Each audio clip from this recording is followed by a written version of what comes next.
Hello, everybody, and welcome to the second episode of In the Heart of Rage. It is 8 p.m. by my watch, and so we're going to begin. Last week we began this campaign. Well, not last week. 2 weeks ago we began this campaign, and our sergeants in the Cruinthe military began their evacuation of Delta City. They picked up the shogun of Ansai, Matsumoto Sonzaku, and then they rescued the sorceress of the. My brain just stopped. The Cheyennes, Saifa Shai Al Hadoun, who is one of the children of Al Hadoun. She is what some people are beginning to call an Inferni. So we battled through the city at the docks, and we battled through the swamps where the refugee camp was, and we escaped the city fully, and we will arrive in camp shortly. Um, Dawn is fast approaching, and so with that, any last minute questions before we begin?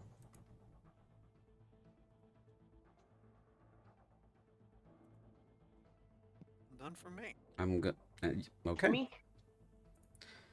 Okie dokie. As dawn fast approaches, we will begin. I think with this track.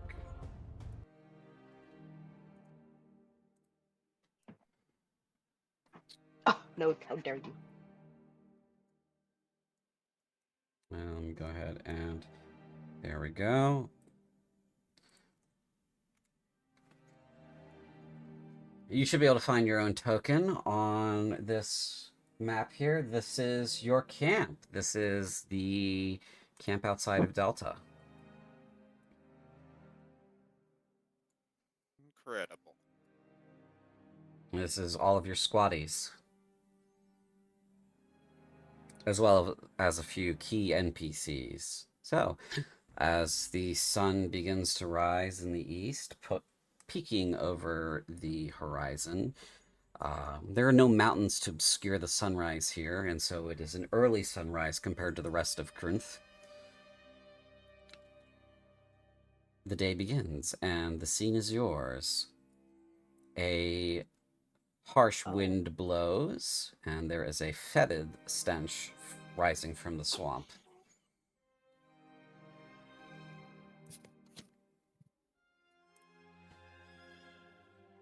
So this What is kind? everyone Is it a up there. methane stench? A little bit of a methane hint to it, but there's also sort of a underlying sweetness of rot. Oh, there's some music. Yeah, it'll catch up to you eventually. The audio files are kind of beefy.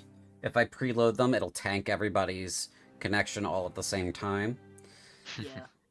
because they're full wave files, so they're big.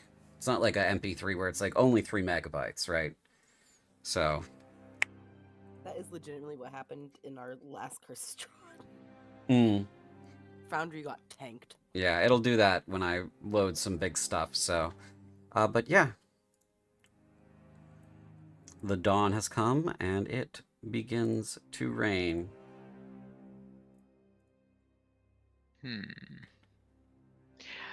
Ben is just holding the weather globe that Druidcraft provides. Mm-hmm.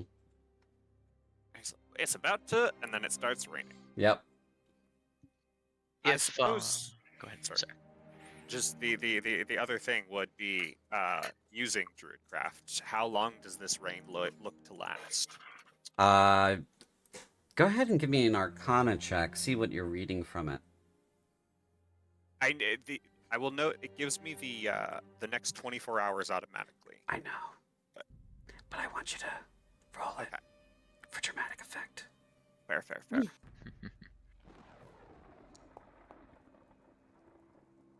13. 13. The storm is unnatural. You are beginning to notice that the rainstorm is not just water. There is a sort of yellow tinge to it, and when you rub your hands together and get a whiff, you smell sulfur. Well, that ain't good. Ain't good at all. Ben will. Have we been introduced to our squaddies at this point? Yes, you would have met them when you arrived. They secured the camp. Ben will turn to Ash. Make sure to cover anything important with something waterproof and something uh, solid. Make sure the food's covered as well. Yeah, all right. He nods and he starts moving about to make sure everything's covered. Mm. Ben will head off to find Corvaxia, I suppose, Mm. if that's the next direct report to report on this. Yes, the captain is the only officer here. Dumb question. What is this fella? He is a Saurian Scaldi. Would I be familiar with them? Oh, you would be In familiar more with his. justice? Yeah, you would be familiar with what he is. Yes. Okay, okay. Saurian Scaldi are between, when they're fully mature, they're between like 8, 9 feet tall, muscular, long tails. They're like lizardmen, except much bigger, and the Saurian ones have overlapping armored scales. I Uh, see. they have mouths that are either crocodilian or shark-like, where they have like a full like teeth sinking together sort of deal, and replaceable teeth in both cases. Saurian Scaldi also tend to be copper toned when they are young. He is not a young Saurian Scaldi. He has fully black and gray scales. I believe those are the colors you chose for him, and that means he's an adult. So he's at least 6 or 7 years old. At least 6 or 7. Yeah. Okay. I mean, we're talking about like lizards, right? So Yeah. grow fast, and as far as you know, Scaldi don't stop growing. I see. Okay. So he's just coming around and he's looking at the barrels and stuff and the supplies and making sure everything is topped off and closed. Not the only Scaldi at camp. Nope, there's another one over Mhm. here. Okay. I'm gonna come up here and grab Metwick. Yeah. And What's up, sir? come with me, son. And we're gonna walk on over here to the Shogun and Saifashai. Yeah, you hear him in the back as he's like trying to get around Micah here. He's like, all right, fuck it. Yes, I guess I'll climb over the fucking wood. Yeah. I'm just gonna give him a look, like, kid. He's mouthy. He's mouthy. I'm gonna look at Shogun and Saifashai and say, do either of you need anything? It's not much, but we'll try to make you comfortable here. The Metwick will, of course. Metwick gives you a glare, like, fuck, I've been volunteered for something. The Shogun shakes his head, and Saifashai shakes her head. No, everything is fine for now. Unless you can stop the rain. Alas, I've never quite been able to figure that part out.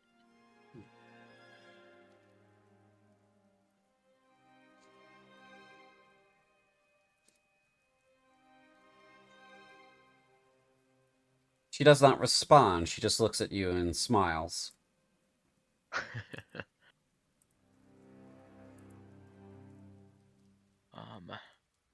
Are we preparing to lift camp pretty soon? No, you've been fighting all night, and you have moved a decent distance from the city. You're Oh, still with. this is okay. This is Gotcha. camp for the time being. I see. I see.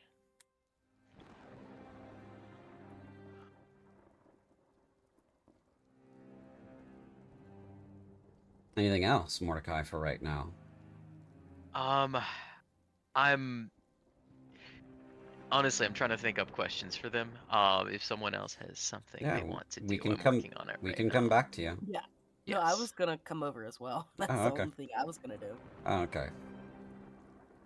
Connor, I see you're approaching Elise here. Yeah, I'll wait for the others to do. I'll let the others do their thing. Mm-hmm. Eddie, do you want to butt in on this conversation? I'm mostly talking to Sci-Fi. Sure. Yeah. So you This come. is like, yeah, one more. There we go. um, this is like you're Al Hudun, correct? She nods. I remember us receiving some back in Sorath. That's where I'm from. Some Mm. of the orphans came to my mother's care. She thinks back. Ah, yes, little Sarai. I remember her. I remember all of us. I believe she was adopted. I received a letter from her a month ago. Oh, really? Mm-hmm. Well, I'm glad. If she hadn't been adopted by the time I was back, if I made it back, I would have myself. She nods. It's very kind of you. I believe a salamander farmer named Skerpero adopted her.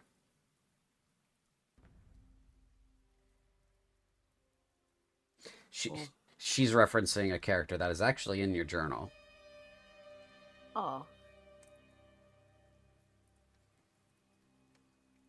She says, "It is interesting that this country has so openly embraced us." Well, my mother, I know she openly embraces all.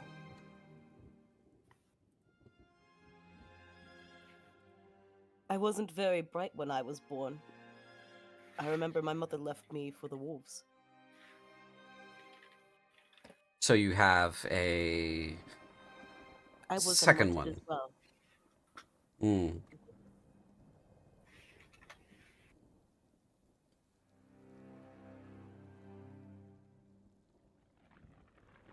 What can you tell me about the ambush last night? They seemed to take most of us without any kind of bloodshed, besides our own. It was less of an ambush and more of a massacre. My people were not prepared for the attack. Were there no watch? There were, however, complacency might have been a factor. There is a reason, Sergeant, that I willingly went with you all rather than trying to find my people.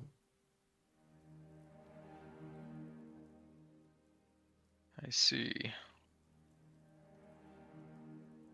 What are the chances they'll come after us here, you think? So long as they know I am alive, very little. If you're talking about my people. As for assassins, I cannot read the minds of others. See.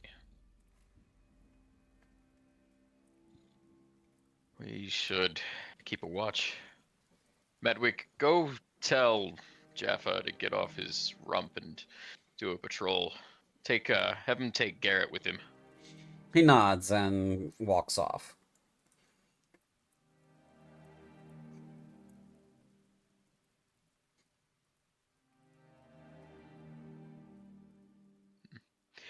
What about you, Shogun? Do I remember if this guy speaks any Corinthian? Yeah, you do know that he speaks Cruic, yeah. Okay, correct, yeah. Seems like you had 4 guards and one of them survived. My retainer will make himself known when necessary. Having someone in the shadows dedicated to your protection is a boon. I can agree with that.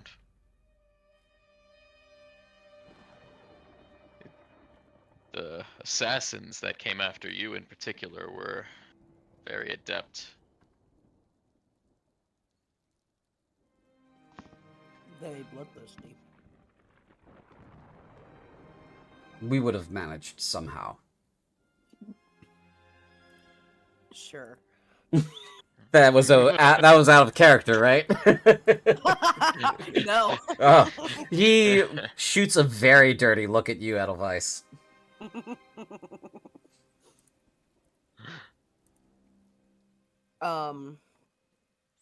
I say something in Ansai. Mm-hmm. Yeah. You seem a bit young and confident still. And overconfident.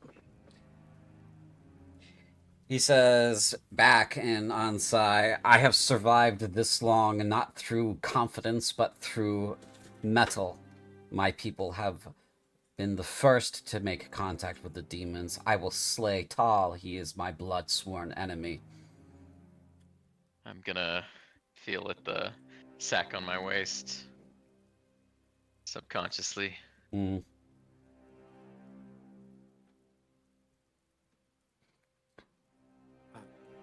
At this point, I think Ben will make his way to Corvaxian. Mm. Captain, this ain't a natural storm. She The rain ain't natural either. she says, it's on the list of to be expected demonic phenomena. Also, you should expect that the wildlife will act erratically. Some may become possessed by bestial demons. So, keep an eye out for that sort of thing as well. Of course, Captain. Is the well? I don't. Are our tents made to withstand this kind of thing? Because if not, I could. Well, if we got any lye and maybe some animal tallow, I could make a coating that could protect them. I'm not exactly sure what we have amongst our stock. You may wish to speak with Luther on that. However, the the um, the commander's adjutant should be here as well, but I haven't seen either of them yet. Who's Luther? He is the quartermaster for the 14th. Right. I'll go look for him. You can't miss him. He has terrible manners and is just nasty. He's just a dick. So, if someone starts being a dick to you for no reason, it's probably Luther. Fair enough. And Ben will start moving around looking for Luther, and I will try my hardest not to metagame and walk straight to him. Just for me and you here, I was talking to Brian, and I was like, part of me really wants to put this guy into our campaign as sort of an Easter egg for the Dark Heresy people. And I said, this is either a do it you coward or that would be too fucking much kind of scale there. And he said, no, absolutely do it. So he's in the camp. I will eventually make my way exactly to him. Yes. I'm gonna say, this is dude in bandages. Oh no, this guy? No, he is in a dark red robe. Oh, that's not bandages. That's just something on his face. Yeah, That's a bunch of teeth mask. yeah, Okay. he's got a insectoid sort of mask going on. Exoskeleton. Yeah, he is. He's got some lightly glowing eyes. He sees you approach. He says, "Oh fuck me. Okay, what? What do you want? What?" You got any lye and tallow?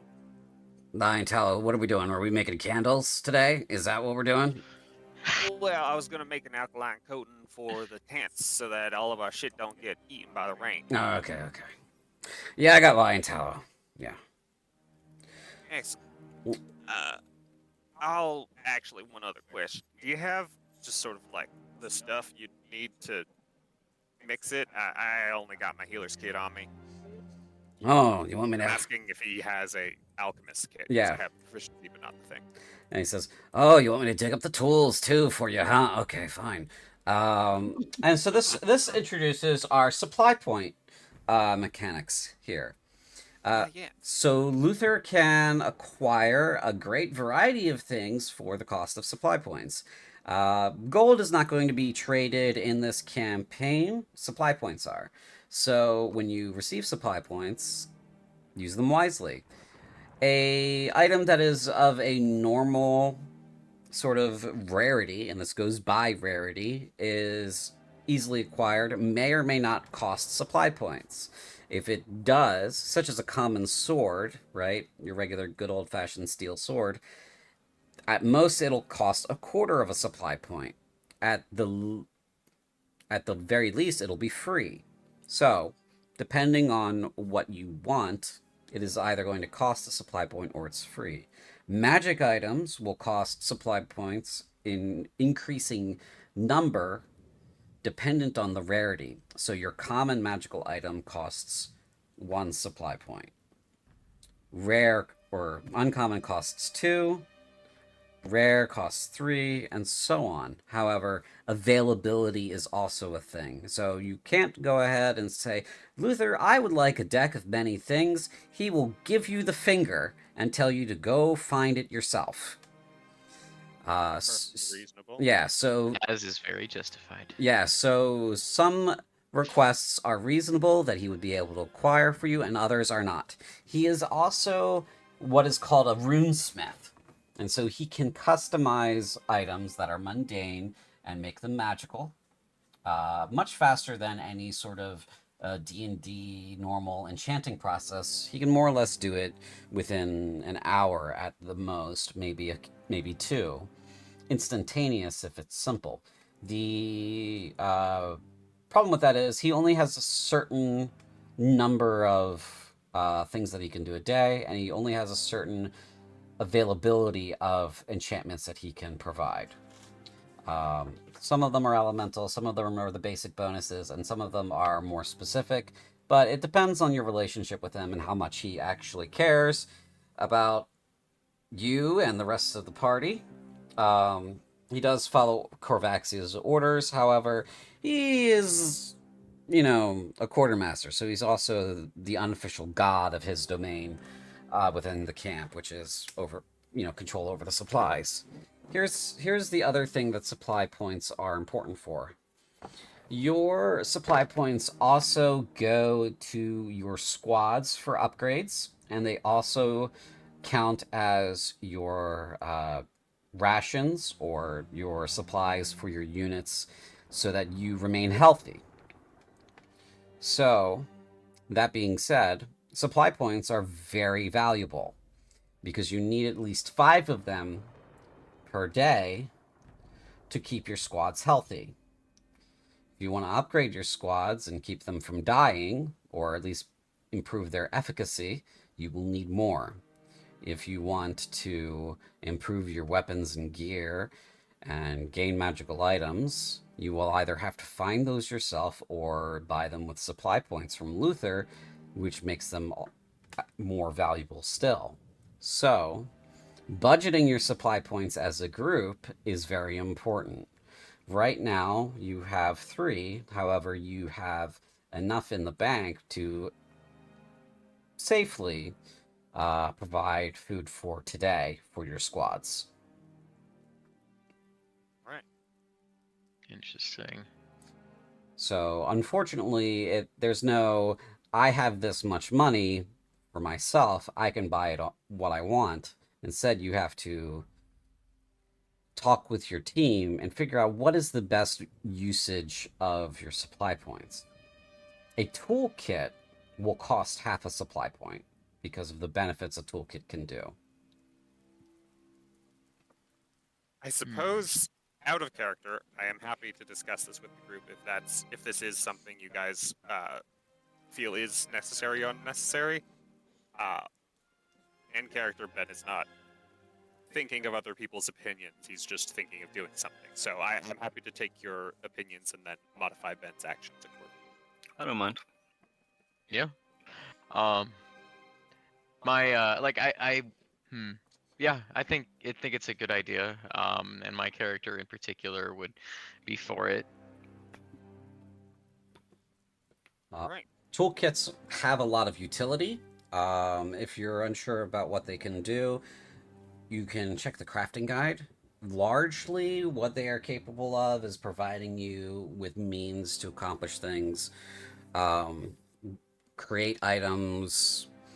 Some of them are more valuable than others in certain campaigns. In this one, toolkits that can provide you with items that have a combat bonus or can be used in the exploration of a dangerous area or in conflict are probably your best toolkits. Ones that would be useful socially, like those that create art pieces, not so much. May be helpful in getting other NPCs on your side, or good for flavor, but they may not be as useful in this campaign.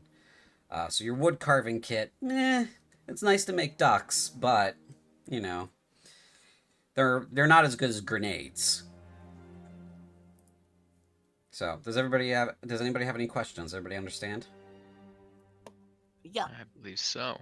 Okay. I guess the question would be: is it perfectly reasonable then that I could share, like, for anyone else who has alchemy proficiency? Like, we have if we're spending supply points as a group, we can share the use, like, obviously not use it at the same time, but share use of the Yeah. alchemy kit. Yeah, absolutely. Once you have the kit, it's your kit. You guys can swap it between you.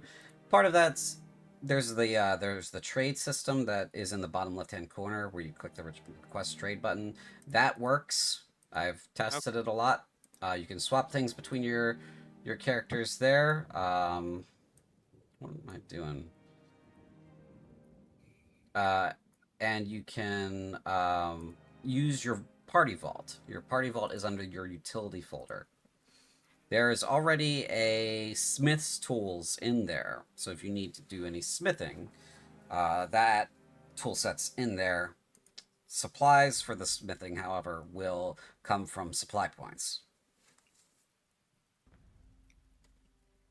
So it sounds like you're good to spend the half point for an alchemy kit.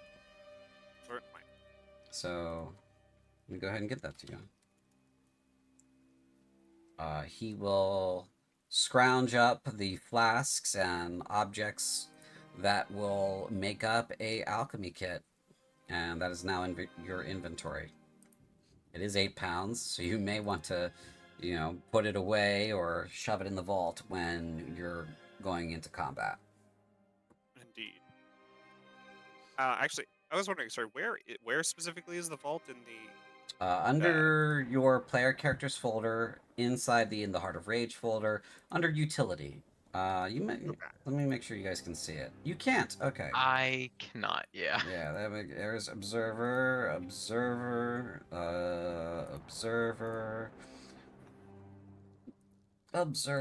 and observer. Save. That should be enough to give you access. Oh, Awesome. there we go. Nice. All right. Yeah, I might put the rope away. You might want to shove some stuff in there that you don't need right now. In there. All right. See. I think, yeah, Ben will say, like, oh, well, I know, I think we're at the point where we're looting Delta, so I did grab some bunch of stuff from one of those dock houses the other day. Should be enough. Yeah, I grabbed quite a bit of stuff from a bunch of places we were leaving. So, Hey, I you got mind if I use that fire for, brewing? all yours. Excellent. Ben will, I think,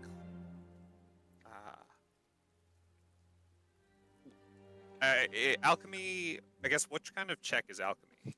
It would be a tools check. It is the alchemy check itself is a intelligence check. All right. In which case, Ben will opt for uh, where is it? Yeah, enhanceability, Fox's cunning. Okay. Is this a check for progressing, or are you making something specific? I mean, I am basically trying to specifically make an alkaline, like a thick, waterproof alkaline coating Okay. using lye and tallow, essentially making sort of like almost a soap, but stopping short of completing it. Right, you're trying to make a hydrophobic coating. Yeah. Yeah. Okay. Yeah, so this is just a regular tools check. You can do that from the downtime menu, and it should roll it based on intelligence. Let me just make sure that's configured properly. Supplies, do inventory, and where's your alchemist supplies? There they are. Details.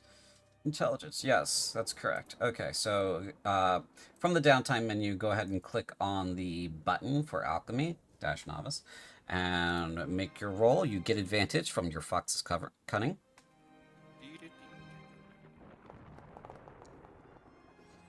Very nice. 26. Very nice. Nice. Yeah, so you create your hydrophobic coating, and you can create a nice quantity of what you make out of it, wasting none of the product.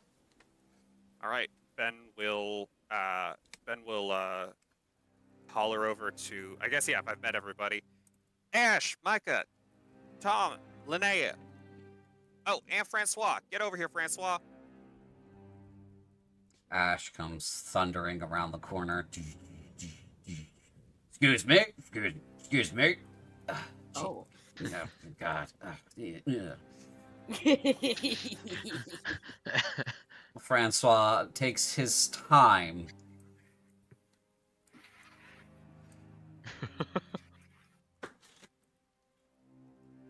Boy, you are slower than this tallow dripping out the pot. Now, if you haven't noticed, this rain's gonna eat all our stuff. So, and Ben will sort of like distribute it in just large gobs. Look for big, broad tarps, important tents, and things covering our supplies. Coat it in a layer just so you can start see through it, like maybe a nail width thick. And don't waste any. Thomas is already groaning and walking off to do this.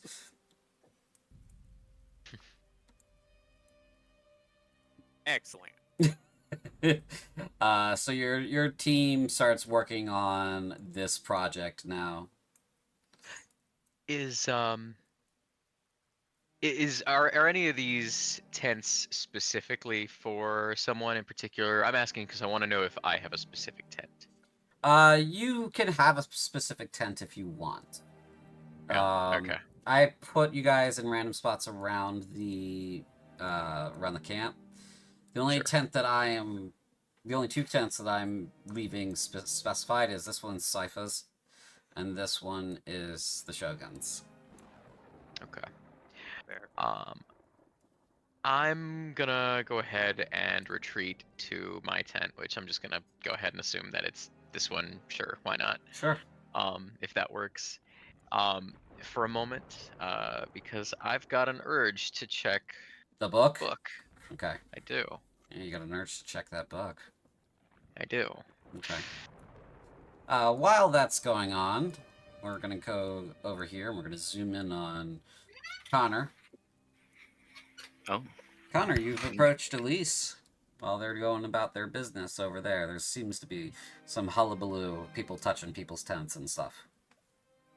He kind of walks over with his cane, just tapping the floor with each step, and he kind of walks over and goes, "Well, here's you're all by yourself." She nods and she says, "Keeping an eye on Pitch, sir." Ah, that's his name. I But say, looking at Pitch. yeah, she taps on the bow part of the ballista and says, "Yep, his name's Pitch, as in catch this, you fuck." Oh, that's clever. Very clever. To say, where are the others? Are they They're around. just relaxing? Yeah, they're around. And she looks around, and tries to place them. She's like, "Oh, where did they go? Oh, there's two of them down here. Uh, Mike and Quill are down here. I believe those two are yours as well. Yeah. There's Louis." She points at him. And I'm here, and this is Pitch, and that's your 5. Pitch counts as 1.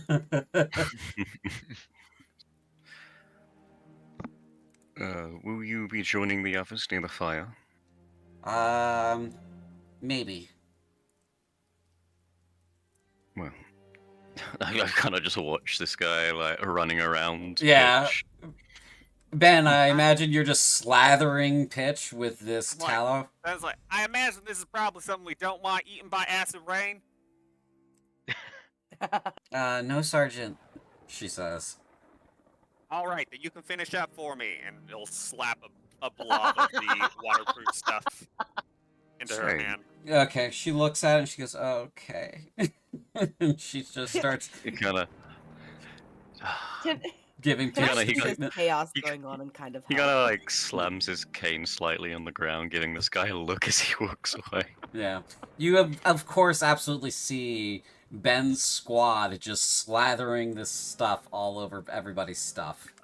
I'm a help because it's not fair that one of my they're just squad. Yes, one of my squad members just got dumped with this work, so I'm gonna help my squad member out quick.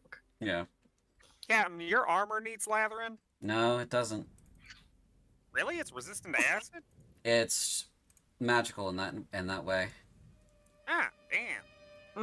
Is that just like by virtue of it being magical, or is that a particular enchantment? Because if we could replicate that, that'd be a lot more efficient. She kind of turns and says, "This is Horus's last cries." I'm introducing her armor. It is. Well, if you look closely, you'll see the rain does not actually touch it. And the water evaporates before coming into contact with the suit. Damn, that must be hot. I don't feel it. Well, fair enough. More slathering for the other stuff. And yes, I'll finish off making sure Pitch is all okay, not eaten by acid rain. Mm-hmm. You give it a good. You and Elise give it a good slathering, and once it's done, she says, "Well, I guess that's as good as it's gonna get." Indeed. Well, pleasure meeting you, friend. I hope you do not stay outside of this rain for too long. She nods. I'll find cover soon. Right, have a good night. It's. Oh. And she mutters to herself, "It's the morning."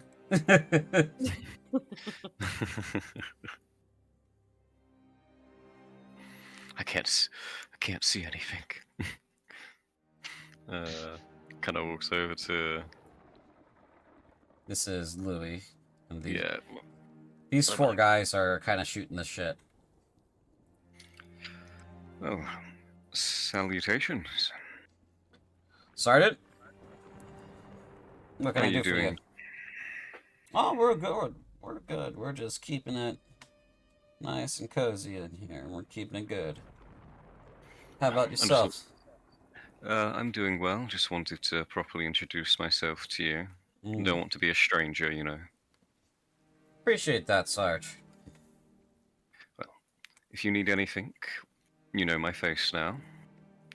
I won't bore you with talking while you're hanging out. He nods and he says, Pleasure seeing you, Sarge. Maybe join a game of cards sometime. Oh, what one are you playing right now?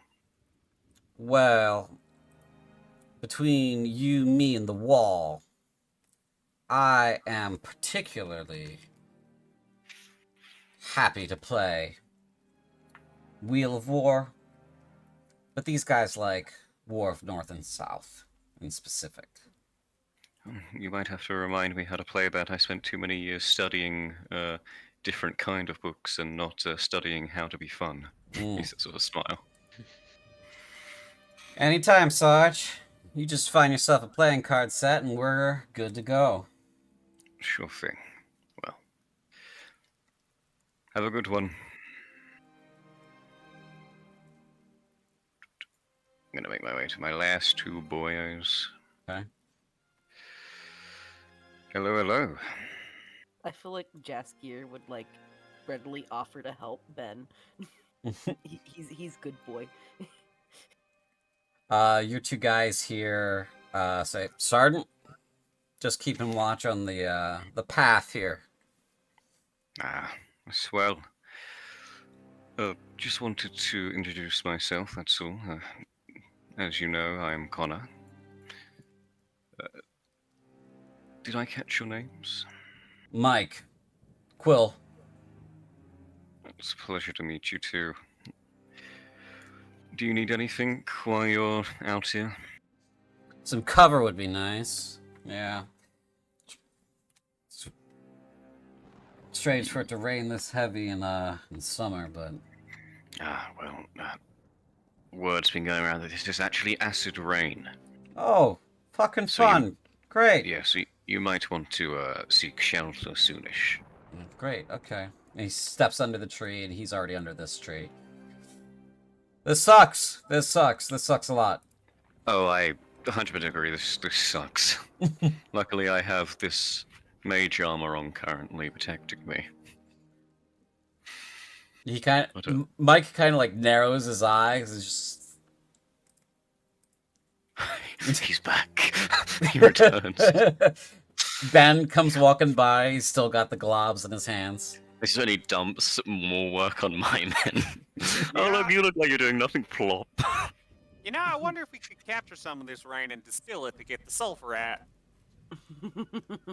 Ah. Yeah, that's why she's I go to say something, but as he walks away, I'm like, actually, he's got actually a pretty good point. I can't even argue with that. Mike kind of just shrugs. He says, "Over my head and pay grade, sir." Oh, that is fair. Well, you two stay safe. Sure thing. Have a good one. You too. I'm gonna. Oh boy, I'm gonna join the player characters. I mean, my fellow sergeants. Ah. Where, as I see that most of them this way are. too. Yeah, we're gathering up.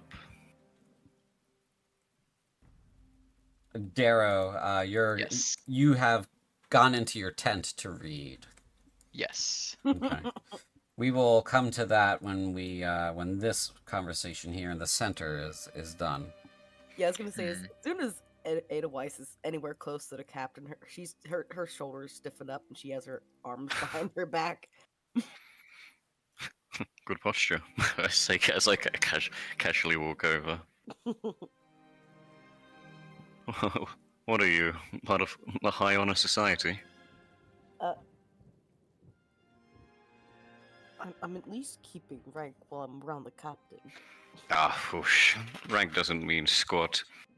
Well, it does in some meaning, but you don't need to look like jesters to your perfect stance like that. You're gonna blow your back out.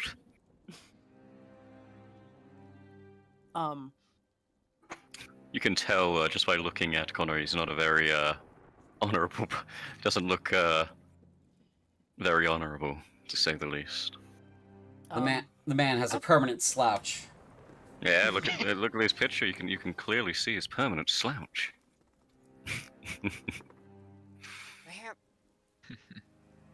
Man, There is so much just standing around in the army. Well, not much you can do right now. Yeah, you can. Get to slathering. You get to Well- slap. No, he puts like a hand out. No, don't you pass your duties on to me or my men. Ah, God, just be useful. Now, Be if What you are you tell me afraid of? where It's there's a just a little bucket. bit of animal Be fat. useful. I'm currently looking through my book of spells. It's rather useful. What, you don't just know them? No. You see, I have to prepare my spells each day. I have so many, you see. Well, yeah, so do I. I just And gotta decide which reagents are gonna be useful. Like, Well, come this morning, there's the rain. It's acid rain. Probably should have. Well, actually, I don't really know a spell to stop the rain yet. wizards suffer from memory loss, it seems. Hmm. But, You got a spell that stops the rain? looks through his book. I can stop it for like 2 nanoseconds. Well, not exactly helpful. I can. Well, if this was a normal cloud, I could make enough wind to try and push it away, but I don't think that's gonna work. You know, I think you might be onto something. This magical acid rain might not be normal. Well. Careful. You look like you'll melt. Actually, not with this magic spell, I won't. Wait, so you have a spell that stops the rain? Stops the rain from touching me. Oh my god. As you see, it's like a little outer layer that, like, just the water slides off. Fucking wizards. Alright. I got shit to do. Luther, you need slathering? No, no. Keep that shit away from me. Why, it's basically soap, just one step short. He blinks. He just blinks. Well, my friend, were you here by choice, or are you, a victim of circumstance? Who now? Me? Yes. Little column A, little column B. I'm kind of out here because fighting's just what I'm good at. Fighting is what you're good at, huh? Well, goes to say you're probably better than me then. And I don't know if we're close enough yet for me to ask you about those many scars. I was trying to be a hero and messed with a bandit group that had no problem using tricky tactics to get their way. Ah, They kept me in their rooms for a couple days. It's got me up pretty bad. sorry to hear that, my friend. Did, you ever get your revenge? Oh, I'd say I surely did. That's part of the reason why I'm in trouble, because I didn't wait for the proper channels for them to meet their justice. Ah, I honestly think if a bandit is evil enough to take someone's life or do things like that, no one should care if they kind of just fizzle out.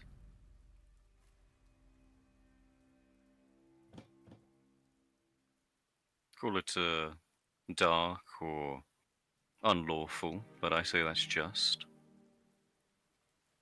Perhaps. But at least I got something good out of the situation. Aye, That being Another son. another son. Hmm. Right. Oh. well, I suppose. How many kids you got? I have two. My mother's currently keeping an eye on them back home.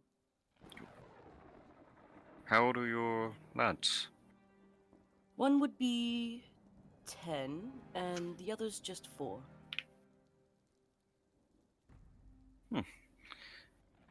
Well, I really hope, you know what? You will, yes. Let's make sure we get you home safe and sound. I'm out here to make sure that they survive, not me. I get that, but as a father, I know I know things about losing family. It's Y'all motherfuckers are old. he slowly turns to you. He's like, I wouldn't say I'm old, he says, looking kind of upset and offended.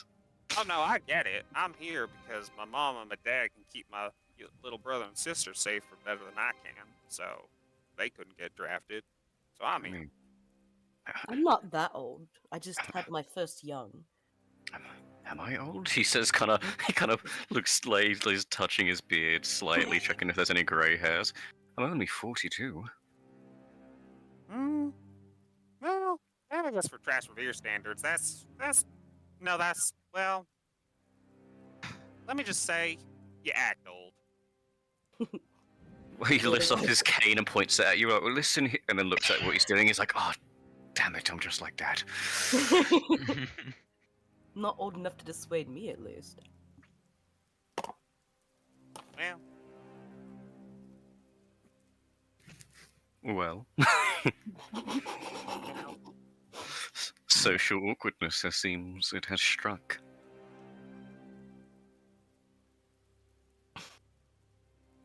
Your silence doesn't time help. for more slathering. Yeah, you're so... Too fucking forward for her own good. Well, you see, I got to do, literally anything else. Bye. All right, important folk. Your tents, Micah there got your tents, yeah? The Shogun nods. Make sure anything you care about not getting eaten is not kept in the rain, and also don't stay out in the rain too long. He nods again slowly. The rain is acid. It'll eat you. He raises an eyebrow and slightly turns his head towards you. It'll eat you slowly, and really the thing we should be worried about is the devastating ecological impacts it'll have on the surrounding plant life, but no time to worry about that these days, unfortunately. I hear controversy. My character's going to bed. He frowns. The Shogun frowns. Am I missing some kind of etiquette thing where I'm not supposed to talk to you? He says, no. All right. Miss Sapashai, you got all that too? Yes, I did. All right. You wouldn't happen to have a spell that could push the clouds aside, right?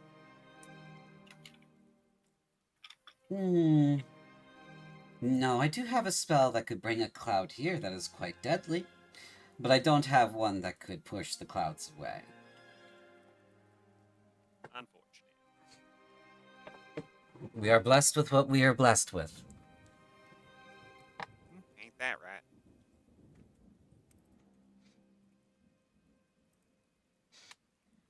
Tell me, young man, before the rain eats us, what are you blessed with specifically? Well,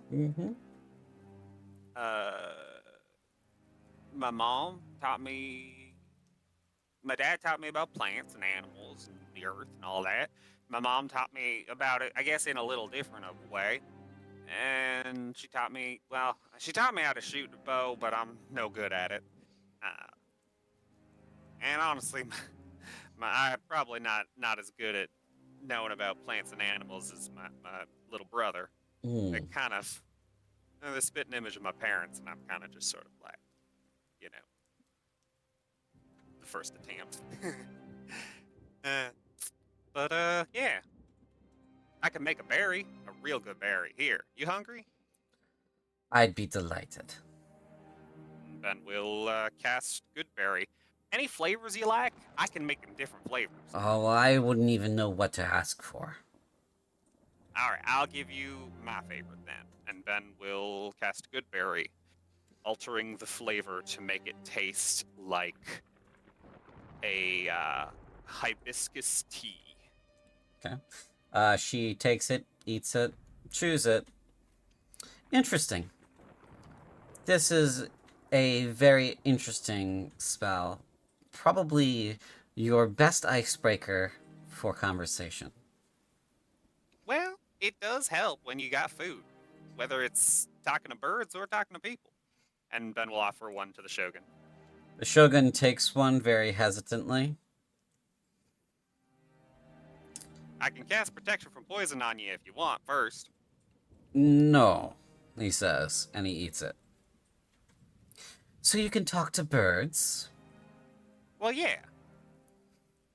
I'm Yes. curious, what do they have to say about anything? Most of the time, it's where's the food at? I want more food. There's a scary thing over there. Where's the food at? Sometimes there's birds that are smarter, like crows. So sometimes it's not a good idea to talk to crows. Why wouldn't it But, be a you good know. idea to talk to crows?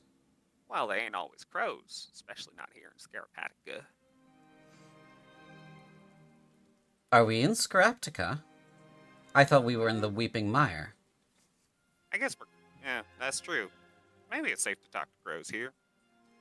Why are the crows in Scraptica not crows? Well, they mostly are, but sometimes there's another crow-like thing. You ever heard of a hooded crow? No, I can't say I have. Well, you're fortunate. It's supposedly like a demon, but it ain't part of the Crusade or nothing. It looks kind of like a crow. Can copy people's voices. Yeah, nasty creatures. Hmm. Fascinating. Anyway, that's why you never don't talk to crows unless you're sure it's a crow. I'll keep that in mind.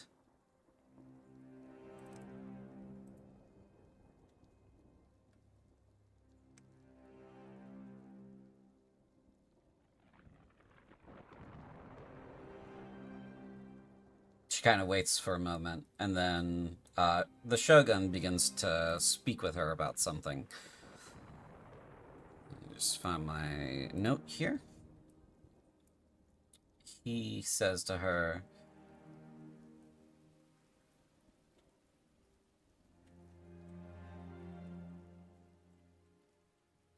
after he kind of like finishes his berry, he says to her, I must apologize, miss. I do not speak Cruinthe well.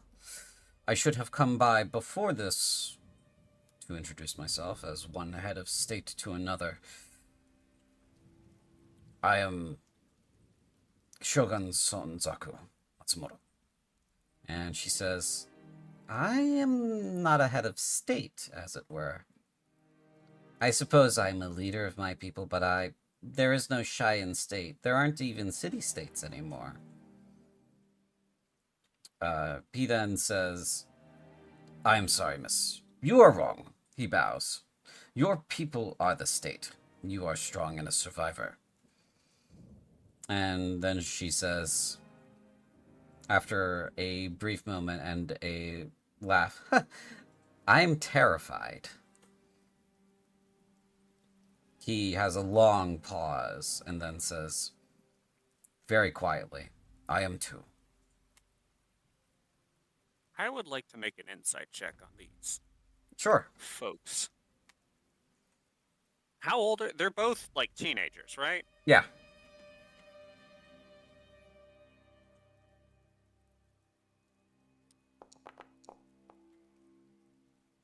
Ten. Okay. What specifically are you inciting here? Honestly, Ben's looking at Ben's like, I was a teenage boy not so long ago. Is this teenage boy trying to hit on the tiefling? Any Uh, attorney? he's a 15-year-old who is probably coming down from one of the biggest adrenaline highs of his life. Um, from your insight check of 10, let me just check something on him. He is trying to, as far as you can tell, make friends. And she is just friendly, from what you can tell. All right. In which case, I'm going to assert that Ben absolutely thinks that the Shogun is hitting on the hitting on Cypher Shy. So Ben will go, well, I suppose I'll get out of y'all's hair. More slathering to do, even though it is very clear at this point there is no more slathering to do. Nope. You and your squad have gotten everything. Y'all have a good one. Don't stay in the rain too long. Pick a tent. She goes inside her tent at that moment, and he kind of stands outside a little pensively for a while. Is this just an abandoned boat here? Yes, this is a ship that had been split in half and is just here. The Weeping Mire is lower to it's much closer to sea level than the rest of Cruinthe. This section of Cruinthe may have been flooded at one point. During the rainy season, the Weeping Mire is very navigable by ship. So where you are standing may be fully underwater during the rains.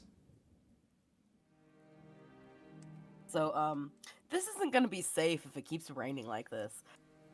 Oh, no. Not locally. But the amount of water that I'm talking about would be coming from, like, the entire northeastern quarter of the country that would pool here. So it's over many square miles that would cause this to flood. If you look at the map of Cruinthe, you can tell that the Genkert River is what feeds most of the Weeping Mire. And so that section of the country is what would be eventually causing this to flood here.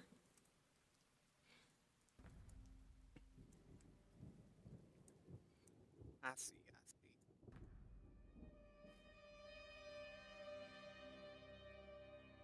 I don't have a good topographical map of Cruinthe. I think actually, if the rain does keep up, Ben will start moving around the perimeter and using the move Earth cantrip to Build a sandbag wall, quote unquote. basically, yeah. Yeah. Okay. And then that is my last thing. Sorry, we've been delaying Mordecai's thing. Mordecai, All good. you go into your tent and you open the book. Uh-oh. You said that's what you wanted to do.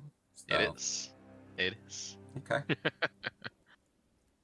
What are you looking for in the book? I'm just flipping through, seeing if there's anything I understand, besides what I've already read. Okay. Go ahead and give me a sanity saving throw. I love those. Your DC Okay. is low. Yes. Because you've already kind of given in a bit to this object. Oh, yeah. Wow. Wow. Huh. Well, all right then. You reach a level of lucidity that you haven't actually had before when you're engaging with this book. And you notice as you're flipping through the pages that there's actually no text on any of the pages until you stop and you settle on a page. Okay. And then when you settle on that page, the text begins to appear, and the text says, "What would you like to know, my dear Mordecai?" Oh, shit.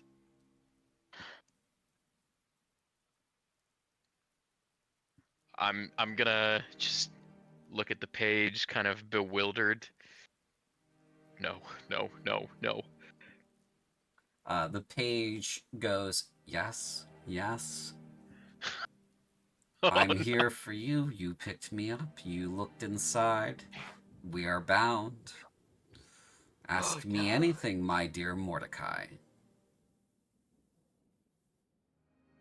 Hmm. Are we safe here? The text appears for a time.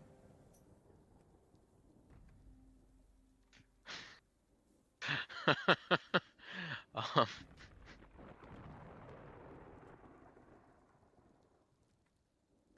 hmm. Wh- Where will we go next? The decision will rest with Captain, but you all will discuss it soon. She will insist on taking the road as it is faster. She has an ulterior motive. Her family is down the highway at the Corvaxia Duchy. She has a vested interest in reaching there before Tal's legions. Hmm. This is a little bit odd to Mordecai at this point too, because you know what he expects from the book too, and this Right. is kind of different from what he's seen. This is much different than what he's seen prior to this. For our out of character Yeah. benefit, there was no conversation that would happen. He would just find a passage and it would be written out as if it was a religious text praising the Ta'alian Crusade and the demons' forces, and sort of describing how they went here and conquered this and overcame these forces here, and were delayed here by these paltry humans, but were eventually victorious and moved on, yada yada. If you need a sort of like tone, it has the same tone as the King James Bible, for example, or had. Now it is having a discussion with Mordecai. Who are you? It sort of, there is a sort of like symbol that begins to form on the page there, meandering across it, and eventually it sort of is shaped like maybe it looks like a couple of parts of eights. Like if you cut an 8 in half vertically and then you put those back sides of them together, and then it's got lines through it. It says, in your mind though, Catraxia, the spirit of the book. And you now have access to the journal entry for Catraxia, the spirit in the book. Okay. Mordecai is thoroughly unnerved, and he almost wants to close the book, but nothing has been foretold beyond the fact of the captain's uh, prior concerns. So he's not quite done with it yet.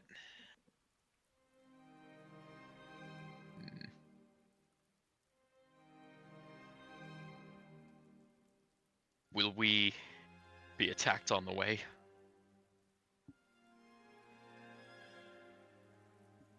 The page flips over and it shows you a map. Oh. And it says, on the highway between here and Corvaxia, you will come across the Blade of Endless Suffering's forces. You will fight in a battle running to your destination, if that is the destination you choose to take. Oh, at this point, Mordecai shuts the book. He shouts, "Damn it!" And he's going to exit the tent and uh, wander to the captain. Okay.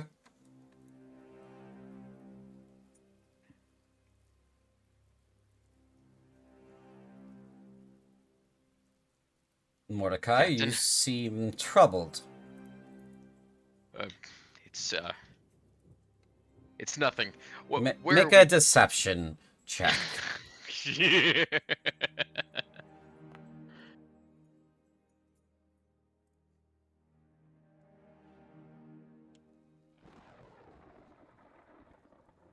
Okay. The captain says, "All right. What's on your mind?" What's our next move? Well, we're going to wait here for the commander and her adjutant, as well as the governor, the rest of the 14th. They are supposed to join us. And she kind of looks at the sky and then thinks, oh, that's pointless. Does anyone have the time, hour of the day, perhaps? But yeah, I do. And then we'll use the Druidcraft globe. It should be just about 7. She says, oh, fireworks show. And she turns to the east, and almost as if on cue, rumbling explosions rip across the horizon. She says, oh, yep, right on time. So, sorry, what was your question? Well, you said we wait for the commander. Yes, they should be here with the rest of the 14th soon.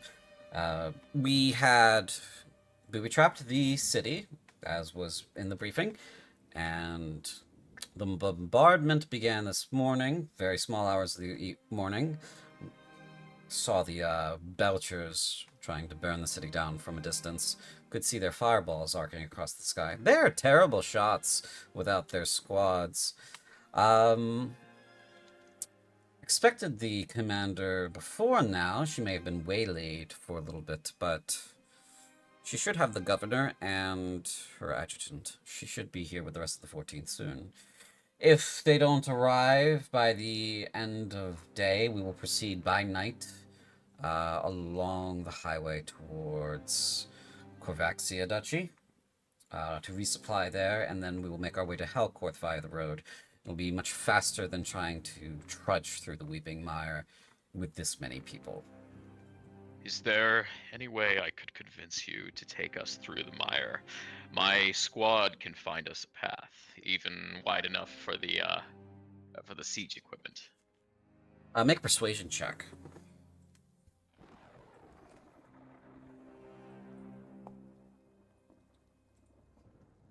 She says, that will depend on a lot of factors, Mordecai. If we can't get the siege equipment or the rest of the supplies through, we will have to abandon it, and that will not be good for our chances of even making it to a resupply point. You understand? This is... I don't like the idea of going to Corvaxia. Is there a particular reason? You call it a hunch. Make another deception check.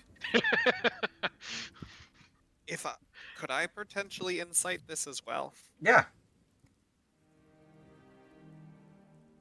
This motherfucker's shifty.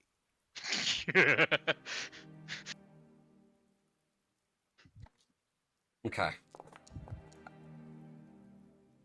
Oh yeah, you something's got Mordecai spooked, and you can tell that it is really bothering you. Oh, I see it's been 8 hours for both Styx and Connor, because Your mage armor. your mage will armor last. expired. Lagasp. Legasp. at this moment, a Bellfire Belcher blasts your tent. I'm kidding. She says, I understand the need for stealth, Mordecai. I understand that we have valuable people here with us who are very important to their own people's futures and to the futures of our own country. However, I think expediency overrules stealth. I do not want to get caught in the open, in the swamp, by Ekragad's forces. I do not want to get encircled, and I do not want to be pincered between him and Executor Kovaresh. Moving along the road will be much faster, but I do take your advice to heart. Besides, the only other place that could support the battalion from a supply standpoint would be Rosterford. And if Ekragad's forces follow us, and we lead them there, we will cripple our industrial output in this half of the country. This is something that he didn't consider, especially considering it's Rosterford. Right. When she says this, that makes immediate sense to you. If the battalion becomes whole, like the rest of the 14th catches up, and you move into the swamp, and then you make for Rosterford instead. Rosterford is the industrial center of the south, outside of Helcorth, and outside of the north entirely. The supplies that come from there, weapons, armor, etc., have been helping fuel the war effort down here. If that city falls too early, who knows what kind of impact that'll have on the rest of the war. And that allows them to encircle Helcorth from behind.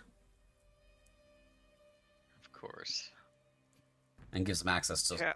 all sorts of parts of the country from Rosterford. Captain, which road did you say Commander Morenis is traveling on again? Well, they should have taken evacuation path C through the city and into the mire. They should be coming from the east soon, today. We will wait until nightfall and then we will leave. All right. I will see to. Well, I'll double check that. She nods. Ben is going to walk off and. How long was it to get from Delta To- to here? To here? Like a night's march? Yeah. You guys are only, and it's kind of a forced march. You guys are about 45 miles outside of the city. So Okay. pretty much everyone is tired, on the brink of exhausted. Getting your rest now will give you the opportunity to move again later. Fortunately, this one's a ritual. I think Ben is going to look for any kind of small swamp animal at the edge. Yeah, sure. Pick your poison. Frogs, mosquitoes. Actually, mosquito sounds great. Okay. And I have just the morsel of food as the material component. Sure. Ben will prick his finger, let the daub of blood gather on a small strap of leather, hold it out, and ritually cast Animal Messenger. The mosquito, which is about the size of a penny, lands on your finger, takes a big drink, and is ready and waiting. I've seen Commander Morenis before. Yep. So yes, I will direct the mosquito to travel basically along the path of the evacuation route to find Commander Morenis based on the description I give, Mm-hmm. and deliver the message. Well, actually, I'll come to back to you. Commander, if I could get a message to Marinus right now, what you want to say? I would just like to know when she plans to arrive. All right. Let us know when you arrive. We'll wait as long as we can, and then send it on the way. Okay. Just into the storm. The captain says to you, Mordecai. Well, first to Ben. Take some rest, Ben. You've been working nonstop since we got to camp. I mean, this is more than chore, isn't it? Yes. However, you're going to need your strength for the night march. Right. Of course. I will. I'll do that. And then she. We'll, You go off to where you were. Yep. And pick a thing at a time. Yep. She turns to you, Mordecai, and says, "Come here." Captain, I kind of snap my head up a little bit. She says, "That battle was harrowing. On the crag. And we haven't had any rest since that battle, really. You're starting to show signs of battle fatigue. Go lie down in your tent for a while. Do whatever you need to focus back. Do not let your troopers see that you're beginning to wear this early. All right?" Captain, I'm fine. It was a hunch. I was barely in the battle. We were on the sidelines. Exactly. So you're going to take your captain's advice, you're going to follow her orders, and you're going to do the things I said for you to do. And then you'll be right as rain. Yes, Captain. And Mordecai is going to kind of nod and salute, and then head back to the tent. Sure. And on the way, I'm gonna stop by our friend Connor here. Mhm. I'm gonna look at him for a moment. You're a studied magic user, right? Yes. How studied? He looks at his book that he's literally currently reading and goes, "Enough." Catraxia.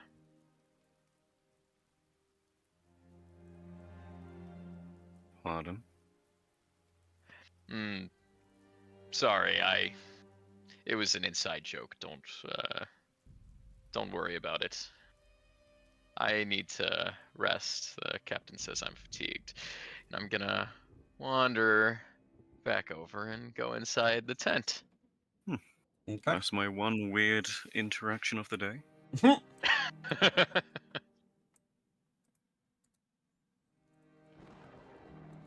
Edelweiss, you kind of see the captain walk by and walk up to the Shogun. And you hear this conversation.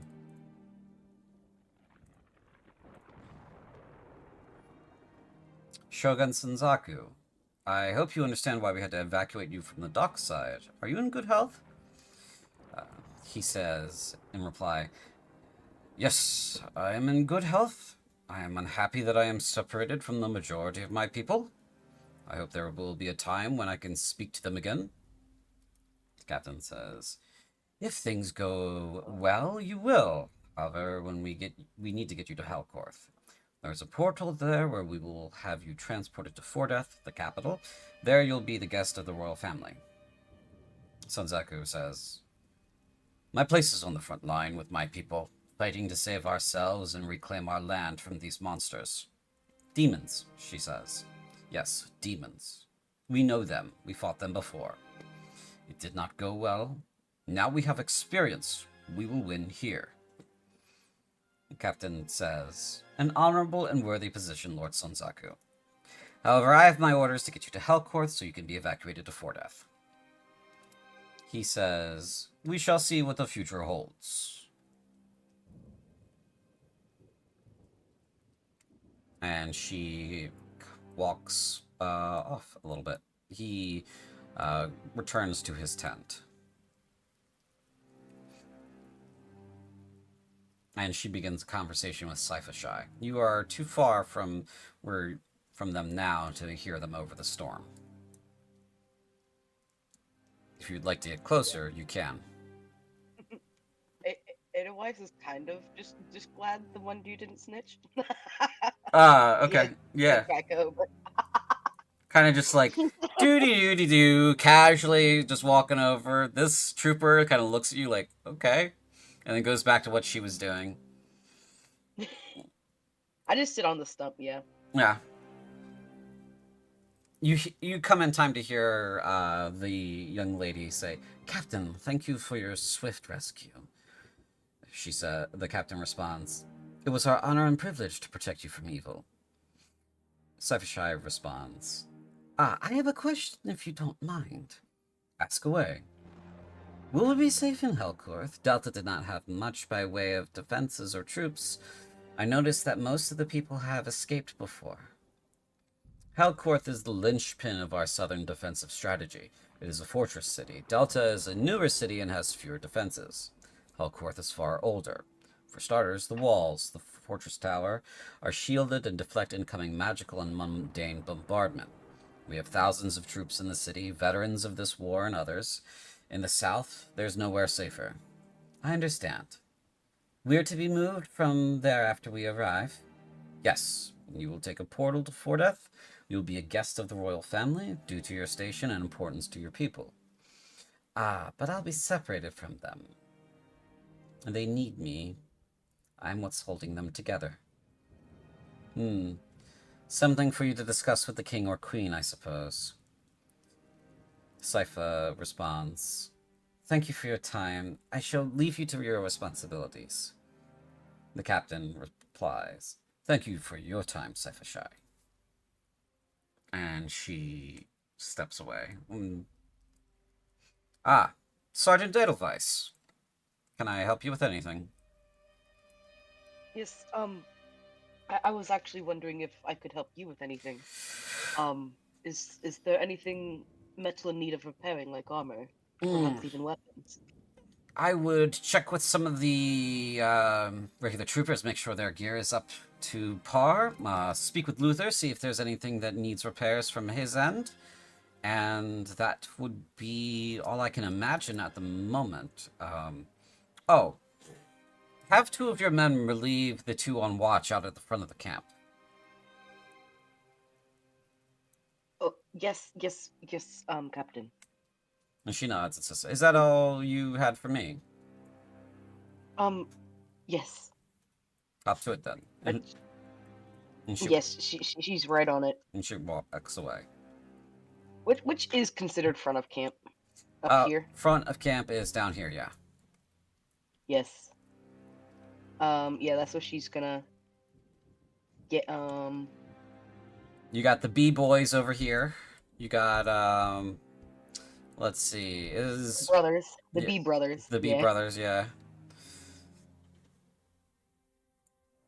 I was gonna say them and, the 2 6 foot plus guys. Okay, so you walk over to Braden, Brennan, Louis, and Denor, and as you're kind of walking up, Brennan says to one of the other guys, hey, look at this. And Braden kind of turns and looks down and says, what? Oh, damn it, man, put those away. And he just laughs. Sergeant, what can I do for you? Edelweiss just gets a bit of a grin. It's just like, at ease. I just need you to come help relieve the people up at the front of camp. Oh, no problem, Sergeant. We were just screwing around anyway. So they come up here, go over to Mike and Quill. Hey, fellas, your turn, son. Mike says, "Thank fucking gods! I'm so tired of being in this fucking rain."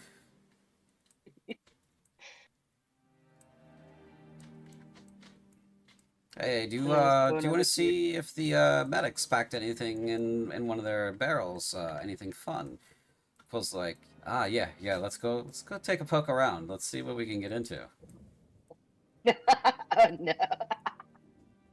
Ben lasts a full. I've counted it on the clock. 15 minutes of resting, and then is immediately like, I need to be doing something. My, of course, it's Mike and Quill, the boys, fucking about. Yeah, it's definitely the Just as she boys. used to. Red She kind of. also addresses. Yeah, she addresses Red and Slotty and also Did I say that right? Scaldy. Scaldy. I don't know why I keep saying that instead. That is the name of the Chaos Toads in 5e. Chaos Toad. Sorry. Brr. Yeah, so Red turns and says, "What can I do for Sergeant?" Um, she says she replies, I just need I don't know why my brain's shutting down. I just need you to replace the other two to keep watch up front. Can do. And he just stomps off. Yes.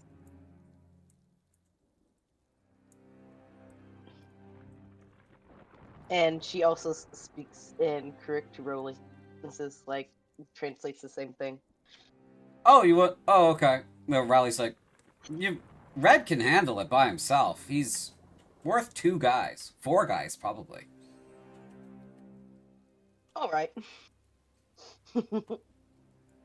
Secretly, I Riley's might like, need a. yes! Would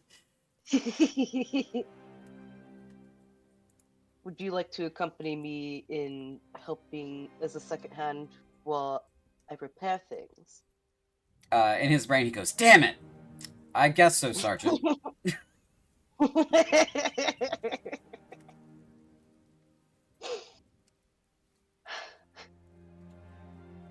They wouldn't be soldiers if It'll they at weren't least trying to be get easy. out of I'll be work. doing the harder part of it. And she leads him over to Luther. I keep trying to scale my icon apparently. Oh, I don't know where Luther's at. I'm just Luther's up here with He this. was there, I think, but I'm just dumb. Luther's always been right here. Okay. He says, okay, it's getting crowded over here, and I hate that. And so he moves away. I just need to know if there's anything you need help repairing. Oh. Well, anything metal. I have some skill in some smithing. I don't want you touching my stuff. I lost my headphones laughing. Oh my god, I'm so sorry. I really don't want you touching my stuff. I don't know you like that. So, yeah, I mean, other people maybe, but Yes, other people's things. It's like, Yeah. is there any armor that needs repaired? Any well, weapons? go ask them because my stuff's fine. I don't need anybody touching my stuff. Yeah, it always just asks around. Okay. It takes you a good 25 minutes to ask everybody in camp. And you find that there's always at least one who does not take care of their equipment. And we have 20 or so people here, so let's just go ahead and roll one of these. Just dilly do. Okay. There we go. 1, 2, 3, 4, 5, 6, 7, 8, 9, 10, 11, 12, 13, 14, 15, 16, 17. This guy. This guy is a light infantryman, and he has a short sword that is bent.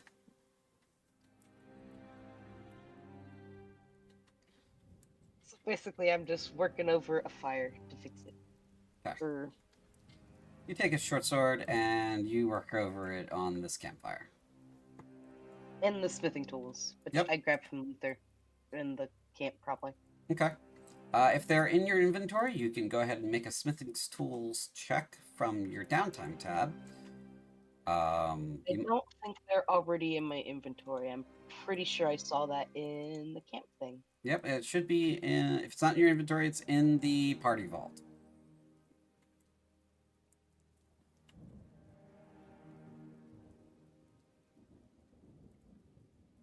Do I just? You just drag and drop it in there. Oh boy, if my thing would work. Oh, let me do it then. There you go. There we go. Yeah, my it's just giving me a weird crosshairs. It says use smith tools. Yep. And So normal, under right? yeah, so under economic, make sure you're rolling it from the downtime tab so it keeps track of it.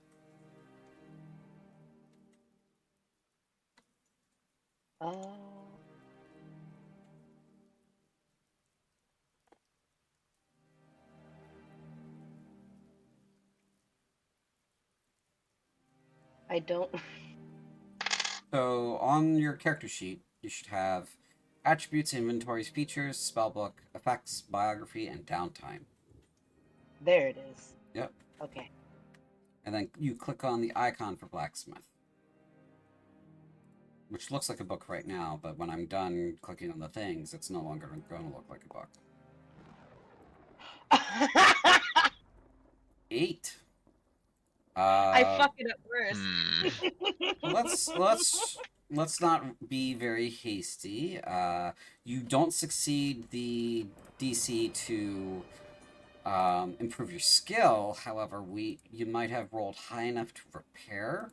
So let's take a look at the crafting guide. Which one is blacksmithing? I love how my first roll is horrible. Blacksmithing. Nope, that's forgery. Smithing. Okay.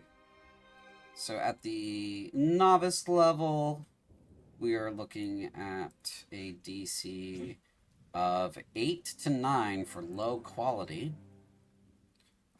So you rolled an 8, which is not a failure. It's just low quality. And so you have imparted the low quality. Where is smithing? Was it 15? Oh. There it is. It's 19. The low quality feature onto that guy's short sword. It is. Instead of doing a D6, it does a D5 now. But it's no longer bent. Didn't make it worse. It's no longer. Yeah, it's no longer bent. So there's that. Can I say I take a bit longer on it and try again?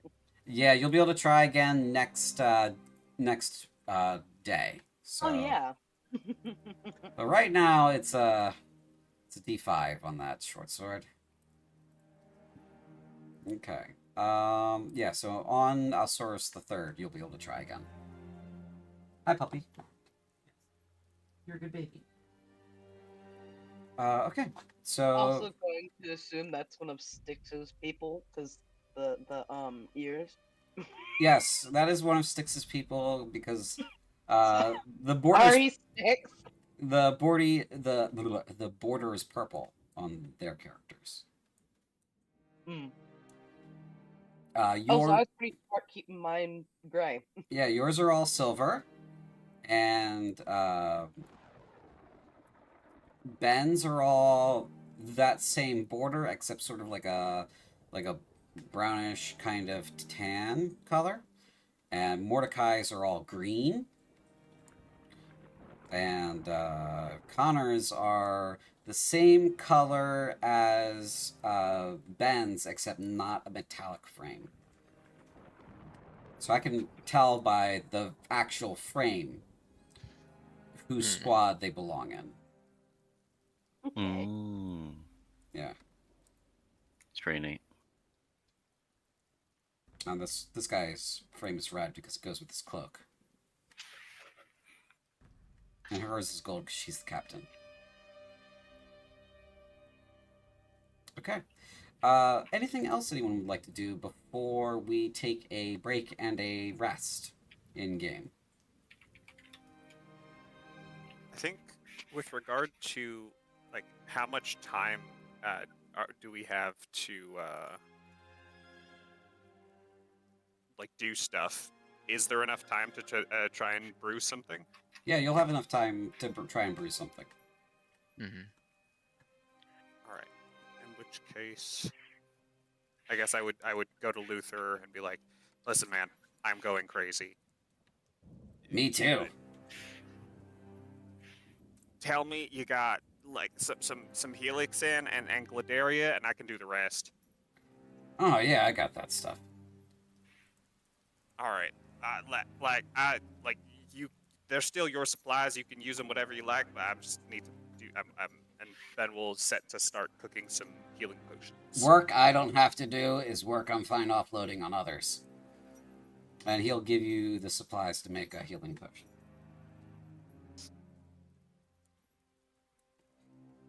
Yeah, Go go about doing that. Remind me, who? 15. Oh, nice. Well, you know that succeeds. Yep. What were you gonna say, Dara? Remind me, who is it that has the siege weapons team? It's Connor. Connor? Okay. I'm gonna look out my tent real quick and say, Connor, your team is responsible for maintaining and replacing parts for those siege engines, right? Yes, indeed. Do you think they might be able to fashion some traps that might be placed throughout the countryside by my squad if we were to range ahead of the group? I mean, I'm sure they could try, but that's not really their forte. They need to lug this giant thing around. I see. You'll probably need a different group for that.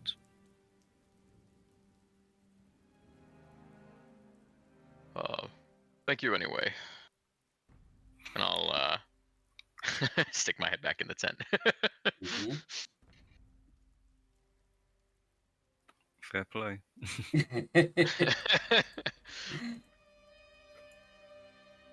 Okay, so you have successfully created a potion of healing.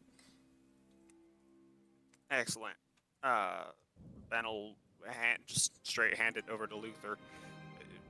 Go for it. I don't know who decides who gets what of these, but oh, thank God, I was going crazy. He takes the potion and he puts it in a small box. It's a box full of them. He just slips it into another felt slot.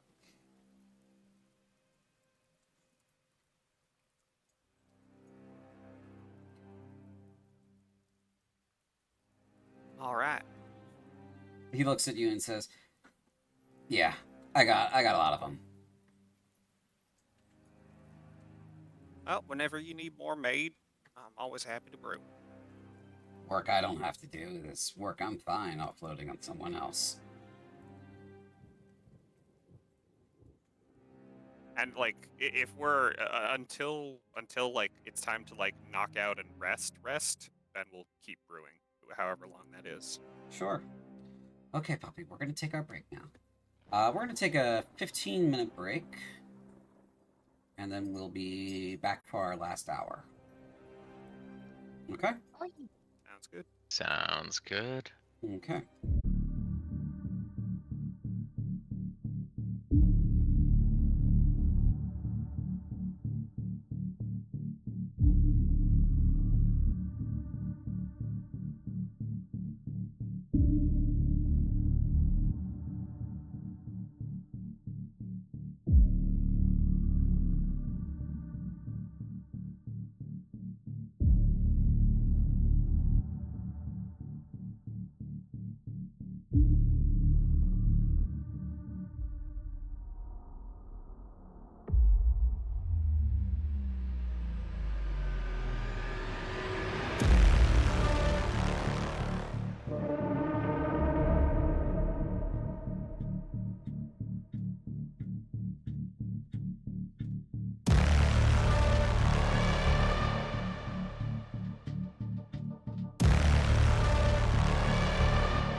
Welcome back. Connor's player will be back shortly. They had to take a phone call. But in the meantime, we have returned, and the rain has stopped. And it's been some hours.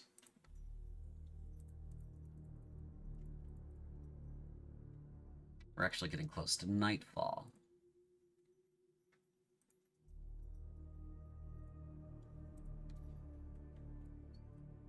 So in the intervening hours between the morning and the evening, plenty of time to do some other tasks if anyone wants to make any rolls of any kind or interact with anything specifically before the evening part of this session.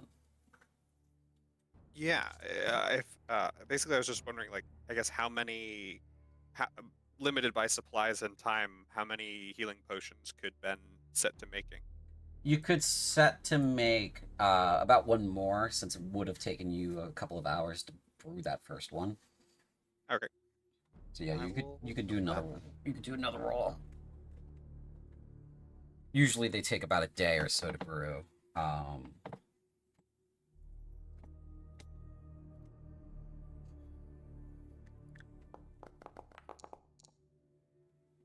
Yeah, that's a success too. Yeah. So you got so you made another one. Nice. Do you want to keep that one? I suppose Ben will. You mind if I keep this one, Luther? He shrugs. Or He shrugs. He says, "I got a whole box. Box is full anyway." fair? Sounds good. I'll hold on to it. So this is your little tutorial on the item piles. You just double click on that bad boy and you take it. Take. Mm-hmm. Leave. Nice.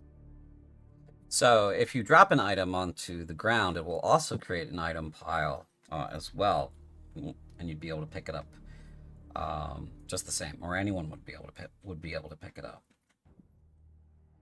Nice. You can also transfer items between each other with the request trade system. Okay, so that's your thing. Anybody else had a thing before the evening roleplay?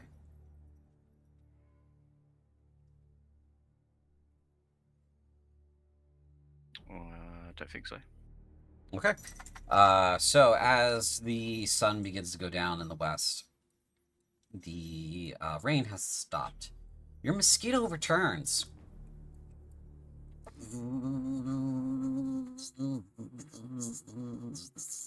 And it lands on your finger, and in its tiny mosquito voice, it says, "Well, I looked everywhere, but I couldn't find them. There was somebody approaching the camp, but I outflew them. That's it. That's everything."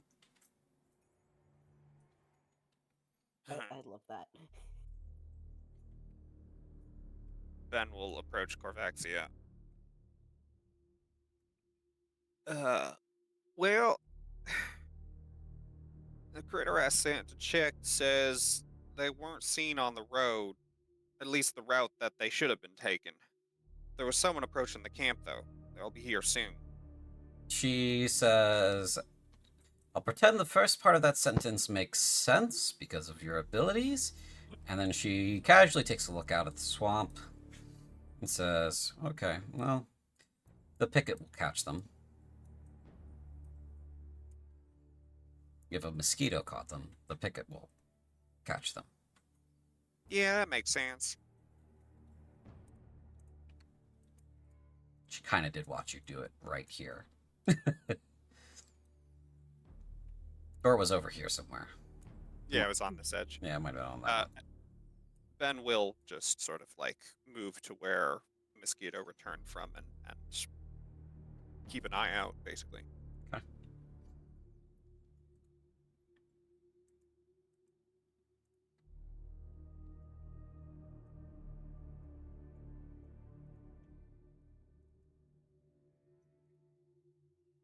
I suppose, Captain, this is where you tell me that the commander has some spell that makes the entire army moving invisible. No. Damn.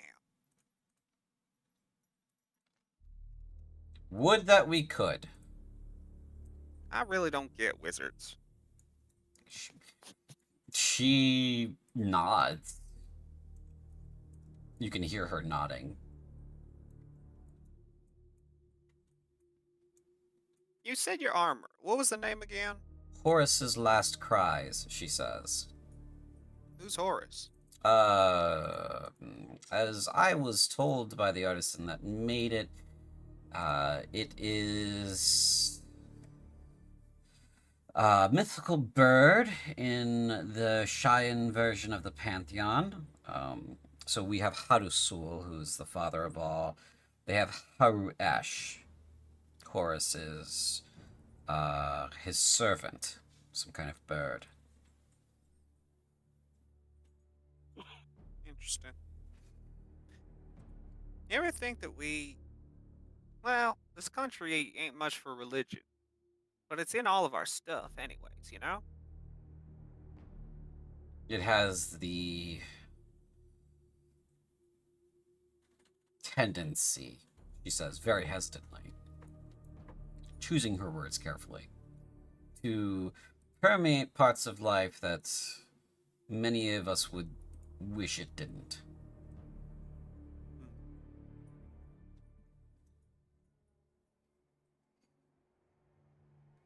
Suppose it can't be helped. Something like that exists, you gotta be curious about it. She shrugs and says, "If something like that existed and cared, that'd be one thing. Evidently, though," and she gestures all around her, "I'm feeling a distinct lack of caring." Well, it's that trifecta of evil, they said, you know? It's either they care and they can't do anything about it, or they can do something about it and they don't care, or the third option is they care and they can do something about it, but they just don't know what's happening.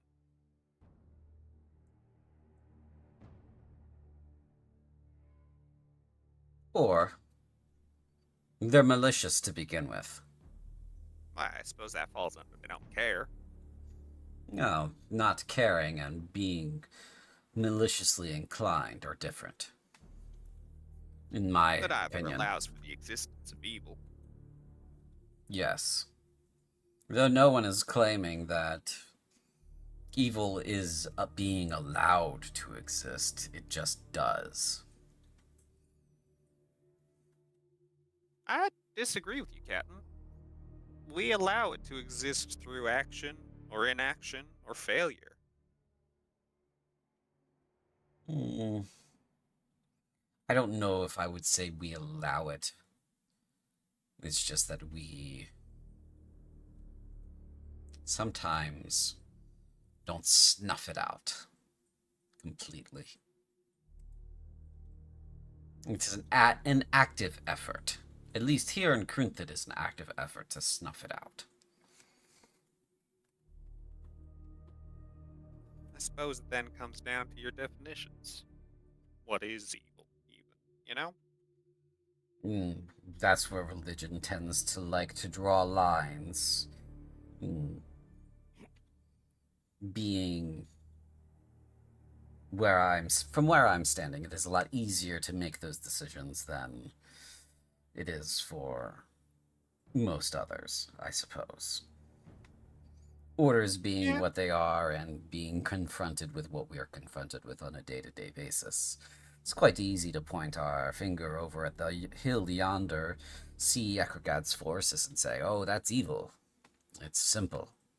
It's easy. You ain't wrong. I do wonder sometimes. Not that Why do we they... aren't capable of committing great evil. Just look at the cultists that assaulted our charges. They clearly threw their lot in with Tal's forces, so they're aligned factionally to them. I would less say that there's such a thing as good and evil or anything like that. There's just factions and their motives. Those motives may be bad for other factions. When I was a young boy. Crikes. She turns around and says, do not sneak up on me. My apologies, Captain. When I was a young boy, there was one winter that was particularly bad, and the wolves went hungry, so they attacked. Oh.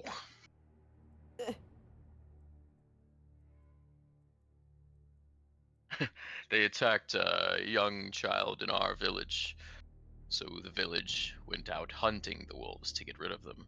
We cleared out a number of them, and that spring we had more bears than any other year I've ever seen. You root out one threat, another one is bound to take its place. Yeah, but that ain't morality. That's ecology. You take care Well, of one apex predator species, and another one's gonna fill its niche. well, the point still stands. From over here. I'm not that far away. No, you're not. You're not that far away. It's only 20 feet. I mean, there is perfect logic in this. You know, evil isn't so. Because I kind of gets up with his book and he goes, evil isn't so easily spotted as you claim. And evil isn't black and white.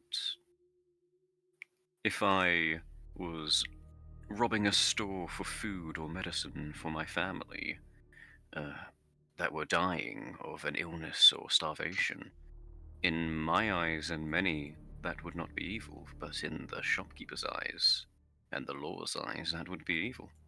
Well, how rich the shopkeeper? I don't know, this is a hypothetical, so let's say hypothetically it's a massive chain of shops that all work under one another, so I don't know, they at least got Yeah, that's thousands of not evil. plats.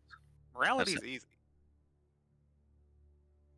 Morality is so easy then, Ben. Why don't you tell us how it's so simple?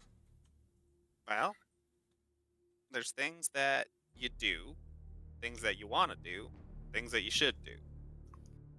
As long as you align those three things, you're good. I mean, fair, but here's a good example. What is your weapon and armor called again, Captain?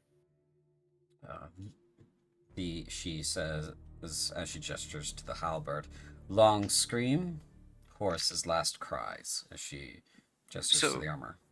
from the outside, if a random peasant, as you would call it, or a random farmer was walking down the street and heard, "There's a person walking down the street with this magical gear," and listens to the name, they're going to assume, "Holy fuck, that sounds dangerous and evil," and stay away.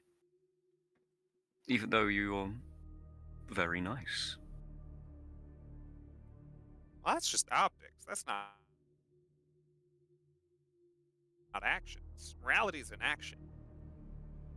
I know, but I'm just pointing out that it's not so easy to see. Hmm. For another great example, if I saw that over there in the dark staring at me, Oh, I think that would I would think that's evil and trying to kill me. oh. With context, this thing's a little goober that I will look after because my god, it's adorable. Oh. Well, I got a solution for that one too. And then we'll walk up to Crow and cast Speak with Animals.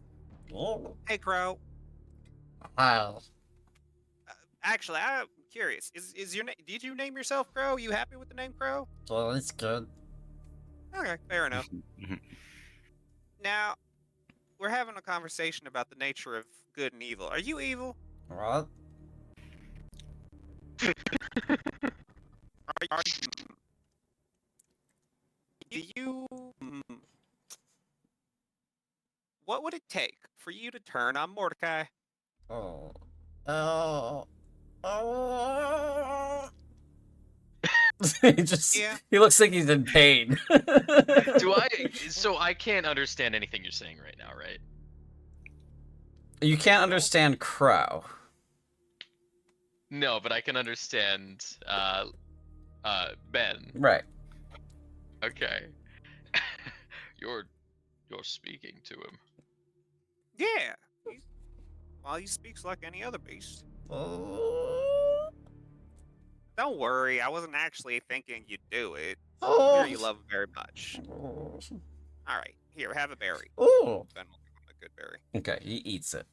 Well. We have a very strong bond. And he's not evil. I just talked to him. Thank you, I think. Oh. Bye. Have a good one. That's it. You just gotta talk to people. You can figure out if they're evil or not. She kind of just like stands for a second and kind of rubs her face with her gauntlet without lifting the visor and just shakes her head just slightly. Okay.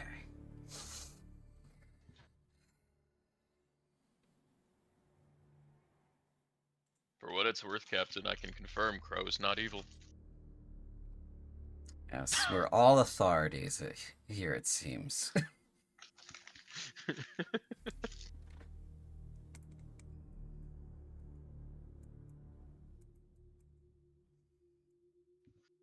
This teenager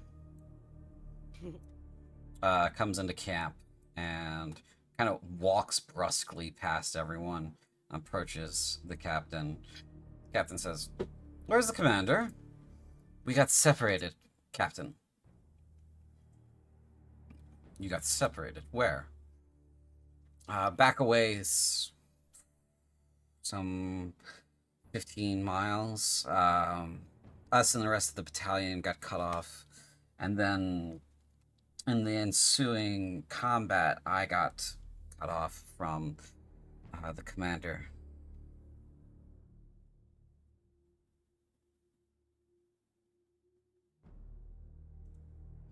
She sighs and says, "All right. Well, you're here now, so you and Luther will be working together. You know what your job is. You'll be assisting me." "Of course, Captain. Anything I can do to help." "All right, we'll go check in with Luther." He nods and he salutes and he starts walking away. Before you do, this is a teenager. Yes. Ben will also toss him the fourth berry of the batch of 10 I made today. He catches it. You look like hell, and you've been moving a long ways. He nods and turns and walks away.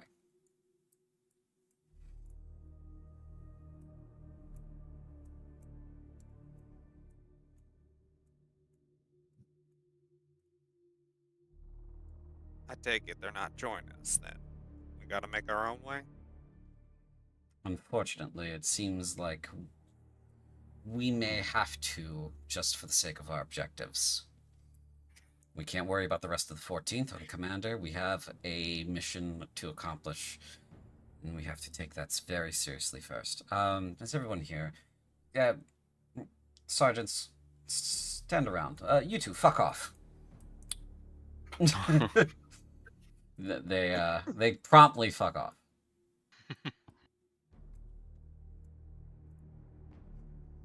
Come closer, Connor. I won't bite. Despite how you view my family's heirloom. I'm in good distance, literally. I'm only 5 feet away. Captain, did you ever tell us where your family's from? Corvaxia Duchy. That's where we're from. It's been in my family for generations. Mordecai looks a little bit haunted at that. Okay. She says, "So, now that we are more or less confirmed that our commander won't be joining us, we will have to move on. I would like some of your input before we do so. I've already heard Mordecai's opinion on the matter, and I've leaned towards not doing that. The mission is to get Saifa Shai al-Hadun and Shogun Sonzaku to Helcorth by the fastest means that we possibly can. To me, that means taking the highway as far as we can. Hopefully the pass will not be cut off where the Bloody Foothills meet the rest of Varanald. However, there's a chance that they may be cut off there, and we will have to turn north. The likelihood of us escaping at that point is very low. So, there are two objectives in my mind that we have to accomplish. The first one is getting out of encirclement range from Ekergad's forces, which means we have to leave tonight as soon as possible. The second, more important, is ensuring the safety of the Shogun and Saifa Shai above all else. Now, we could range through the mire and see about setting our own path towards Helcorth, but I believe that will be too slow, as the swamps are very difficult terrain. We have a lot of large equipment that we need to move, and we have to consider our supplies as well as our charges. There are quite a few of us here, and it will be difficult to move through such harsh terrain with this many people. The highway is faster, but it is more open. We may come into conflict with enemy skirmishers while we're moving along it. The benefit of that is we'll see them coming, and we'll be able to fight back. The downfall is that's messy. So, I will overrule any suggestion moving north and breaking into Scaraptica. That is too far. It runs the risk of leading the enemy straight into the heartland, and it is not a good idea for those reasons. So, sergeants, we can go along the highway, move faster, get to Corvaxia, resupply, and then move to Helcorth as soon as possible. Hopefully outrunning our foes with the people that we have here, with minimal engagements. Or we could take a chance on the swamps and hopefully see that they will see us through to Helcorth. The end situation being, and she pulls out a map and shows it to you. I'm going to pull us all to the map for that purpose. We are here. Helcorth, by the crow's flight, is almost 700 miles away. We will have to range for supplies very often, no matter where we go in the Bloody Mire, in the Weeping Mire here.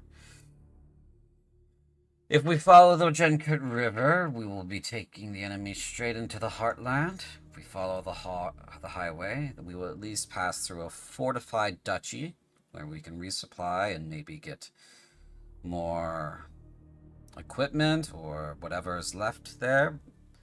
They are in the midst of an evacuation as well. And then proceed. But as you can see from the map, there's really only two ways to Helcorth. It's either around the foothills or across the highway.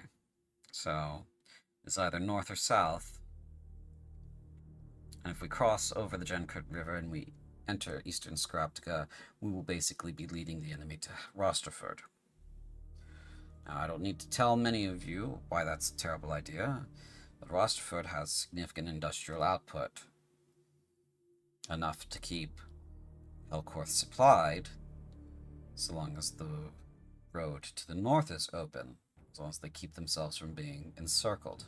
So, that is my thought on this. I'd like to hear your opinions, so speak.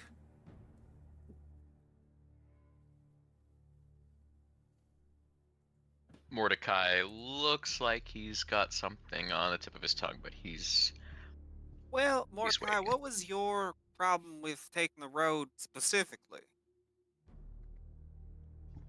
If you've got a problem with your tongue and you can't spill just saying, there's a good medicine for that. We don't have much ale, the captain says. Ah, shit. I know. I would very much like a bottle of wine. Well, the problem is it's too predictable. If we go straight for Cravaxia, won't the enemy just predict that's where we're likely to go? Makes sense to me. I mean, it's a 50-50 shot either way. They're flipping a coin. But I don't like the idea of going to Rosterford either. I must confess I'm from Rosterford.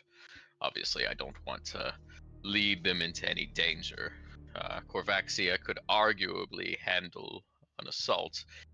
Rosterford could not. Well, Corvaxia has a castle that has walls, it has troops of its own, it has experienced troops of its own.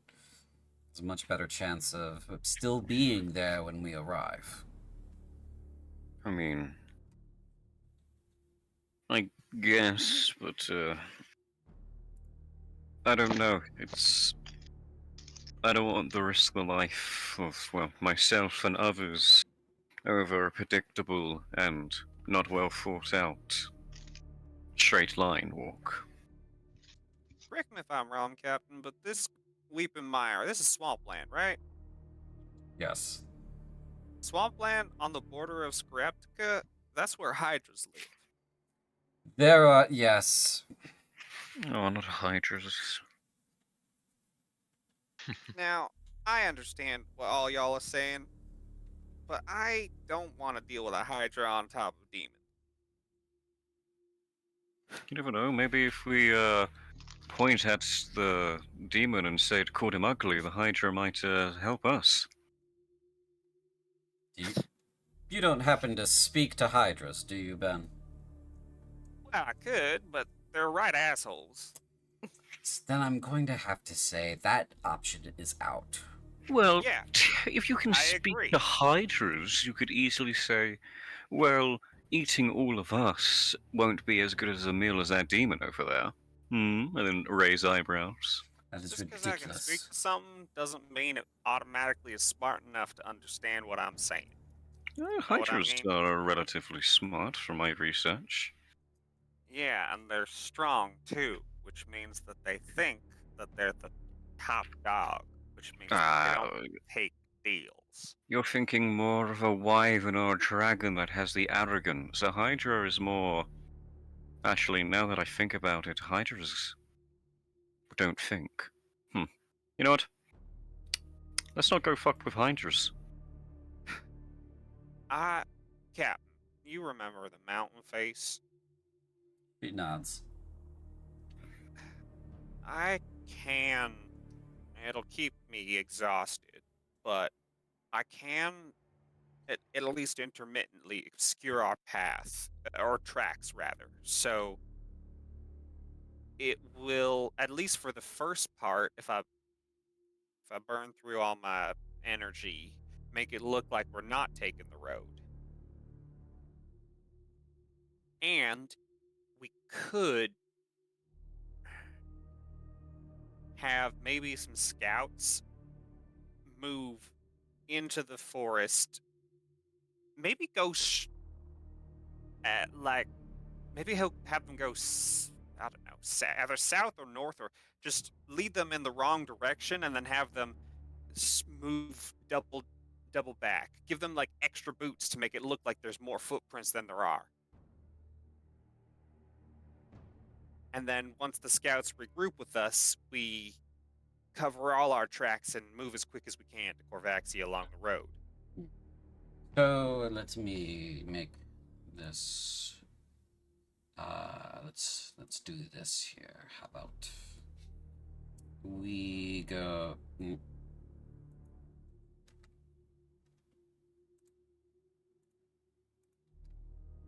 We go. I draw a line, just a regular line. Nope, that's a weird squiggle.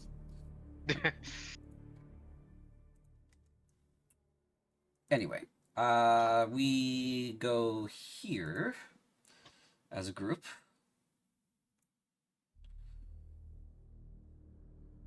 And we have the scout team across the Genkirk this way, sort of leading in a northeasterly direction towards the coast, as if they're going to meet some ships or something. To this lovely fortress up there. We won't talk about that. But then the scouts double back, as you said, cross the river again, and meet us about here. And we then proceed from there straight to Corvaxia. So sort of one of these. So she draws like a very open angle on the map there. Generally, we stay close enough to the road, to the highway, that we can make use of it to move our equipment, but we keep all our shit hidden and we lead them in the wrong direction. Right. My idea. So more of a straighter line towards, but we go a little bit out and then we go back in. The problem with that is, what if they're already waiting for us along the path? If my team leads them away, we may not be back in time to help if there is someone along the path ahead of us. Well, Ben, I'm not. I wanna make another insight check because the previous one made me suspicious. okay, yeah. Make an insight check. You roll deception there, Yup. Mordecai. Yup.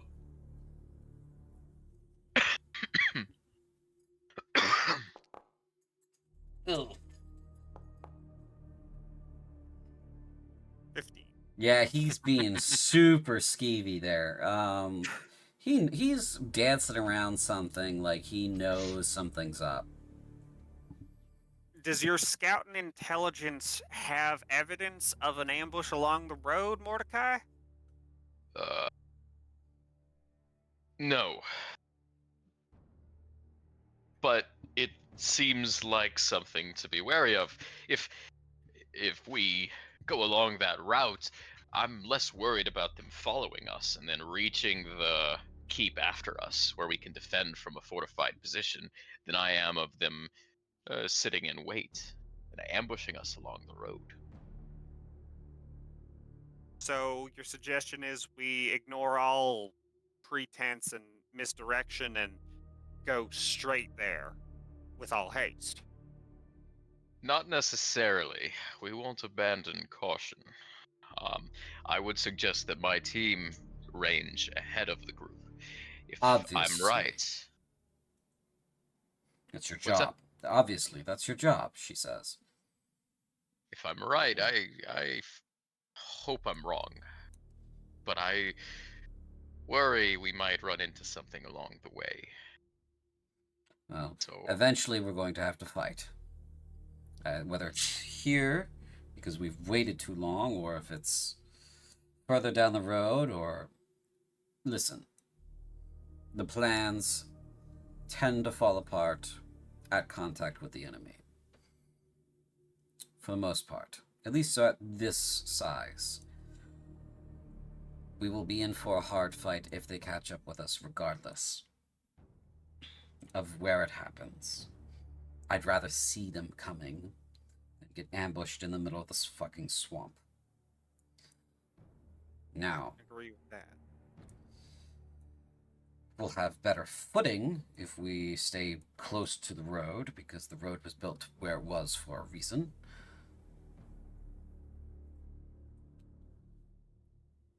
I got one more question, Cap, or one more idea. Alright? Do you know much about like codes and stuff, like the codes that our military uses? Yes. Do you know if there's any codes that that the enemy already understands? I don't know. My idea, I know. Well, it's not enough to actually move aside the acid rain clouds, but I can move the clouds a little bit, and I can make messages appear in them. And so I was thinking I could pretend like we're communicating to Morenes with a code in the air, in the sky, in the clouds, and have it be the misdirection we're talking about. If it's a code that we think we quote unquote think is safe, and but we know isn't actually, it's already been broken, then the demons will read it and they think they've got one over on us, and they'll follow the information in that message. That may work just enough, perhaps once or twice, for them to throw it off a little bit. Enough for us to be able to get a headway. Any objections to that, Mordecai? None at all. It's a good plan. So you do your little cloud thing, and I'll need the code. Well, I guess whichever codes you think have already been broken by the enemy. then you'll do that, and then we haul ass as far as we can. Okay, that's what we're going to do. Any objections? None here. All right. Pack up quietly, and let's get a move on. All right. Okay. You guys begin to pack up your camp. Rouse Yes. everybody who's asleep. And we will move along. So she gives you a code that indicates that the 14th is moving to the coast to pick up a ship. Right. And so then we'll use the another ritual spell, Skywrite, which is concentration, but it lasts a day, Mm. and basically, the phrasing of it's a short message, so it'd mostly be like letter, whatever the code to condense information, like codes want to do. The idea being like attention. Yeah, 14th is moving to the coast. Okay. You do that, and the battalion, what's left of the battalion, this is more of a company size or platoon size, begins to move. And you move along the swamp across the highway for the evening. Each square is about 15 miles, with a hard march that will take you to about here. That's 3 squares. And now we get to the scout unit. So, squad, your scouts. Yes. Mordecai.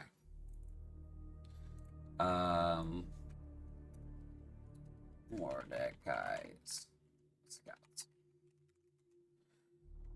Link activated. Okay. So, this is the function of scouts. You can move ahead around the main unit, and you can scrounge for supplies and scout the area. Right?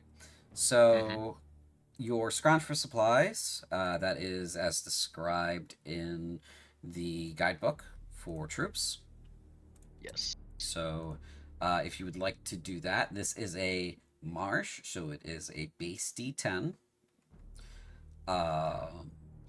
And your squad is at the basic level.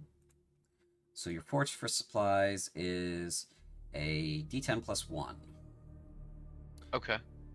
So if you would like to do that this night, you may roll the D10 plus 1. Okay. All right. Do you think I feel like we can do that while still being on high alert? Yes. Yeah. Okay. In that case, I would be happy to. D10 plus 1. Ooh. Ooh, okay. Big 11 supply points. You find a cache of hidden supplies, a sunken ship in the middle of the swamp,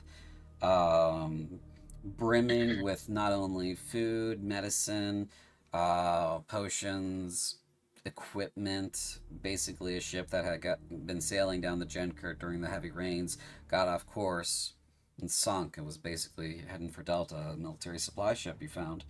So that brings the total amount of supply points the battalion has to 13 and a half, plus 1 day of rations. So, which is a total of 18 and a half. In a barrel of intact hardtack. Yeah, a barrel of intact hardtack, and maybe some more ale. Who knows? Always need more ale. I'll always need more ale. All right. The next thing is your perception check. Okay. So for the scouts, for your recon, we use your perception skill. Okay. And that's going to be... Ooh. Okay, so 11. Not great. As you move through the night, you have not spotted any enemy troop movements currently. you all make camp at the beginning of the dawn, just like you did today, a little bit closer, and we will move the clock forward one day. Stop. To the next dawn. Okay. So as you all begin to get ready to set up camp, there comes an alarm. The picket has spotted enemy movement in the overall area, and you are all put on alert. So this will be our first large-scale battle map. Oh no. I do not own any tokens with vision on this scene. Oopsie. Here we go. So, Ben. Oop. Nope, we're gonna fix this. We're gonna fix all of these right now. Ben's squad. Ben's medics.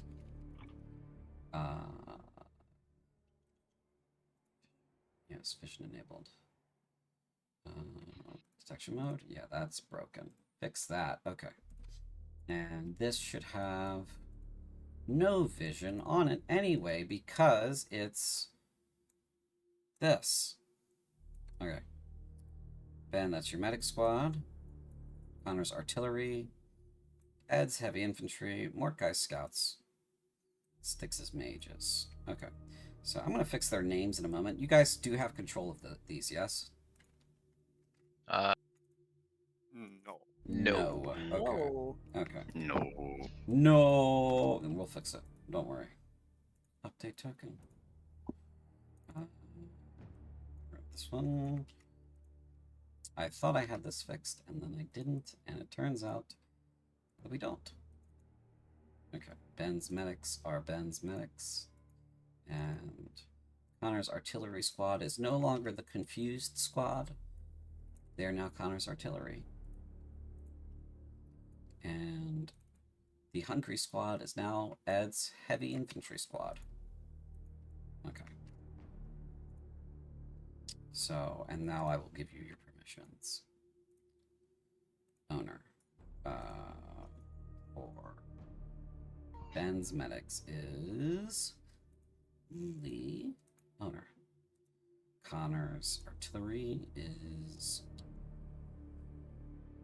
There's Bear. Owner.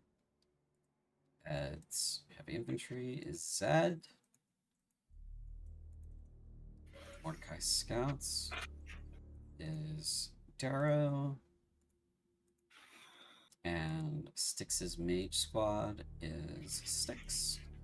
Owner. Okay. Save. Alright, so this battlefield is where you begin. This is the Weeping Mire. The hexes here count as swamp. These hexes count as forest. This counts as hill. Anything higher than another tile counts as hill over it. So this tile here counts as hill over this tile. Does that make sense? Okay. Yes. This counts as road. Right? These are bridges, obviously. Your objective is to, and you will have a week, you will have 2 weeks until we actually begin this encounter. I'm going to just pause right there. Your objective will be to get to this tile. Specifically, yeah, that tile. The rivers themselves do slow movement significantly. They also make you extremely vulnerable. So I do suggest you read up on the troops guide that is posted in the in our management. It's in the Discord, is what I'm trying to say. If you have questions between now and when we play next, feel free to ask. you can start in any configuration of your current squads right now that you would like. So if you don't like having Styx as mages right there, for example, you can swap Mordecai there and Styx there instead. For example. Or if you don't want Connor's artillery squad to be below the hill to start, you'd rather them be up on the hill to start, you can swap them like that. Okay. The enemy will be placed on the map when our next session begins. Okay. So this is where what you can see right now. This is like, you know, if you play Fire Emblem or any one of those other like Japanese style strategy games where you have like a battlefield or like a region that you have to navigate. Instead of knowing exactly where the enemy are at all times, you have no idea where the enemy is right now. And part of the scout squad's role is to move ahead and spot enemies. Which I failed on so far. Yes. Now, there's no guarantee that you will actually have to fight them. It is a big battlefield. Your objective is over here, which is not on the complete opposite side of the map. It is actually on the adjacent edge to your edge. So you could potentially go a shorter route if you want to risk the river that way. But either way, come up with your plan. If your squad is destroyed, that means that all of your squad's hit points are taken away through damage. You will be there as yourself on that battlefield with half your hit points. And all of your squaddies would be casualties. Right? So add, for example, your heavy infantry, you lose all 17 of those hit points. I would then drop your actual token on the battlefield, and you wouldn't have 29 hit points, you would have 14. And then if you came into contact with a Scrumgore squad, for example, you would have to fight off 5 Scrumgore rather than a Scrumgore squad. Okay? That's how it's written in the troops guide, and so that's how it functions. The long and short of it is, fighting by yourself, way deadlier than fighting at the squad level. Okay? Does that make sense so far? Yep. For sure. Okay.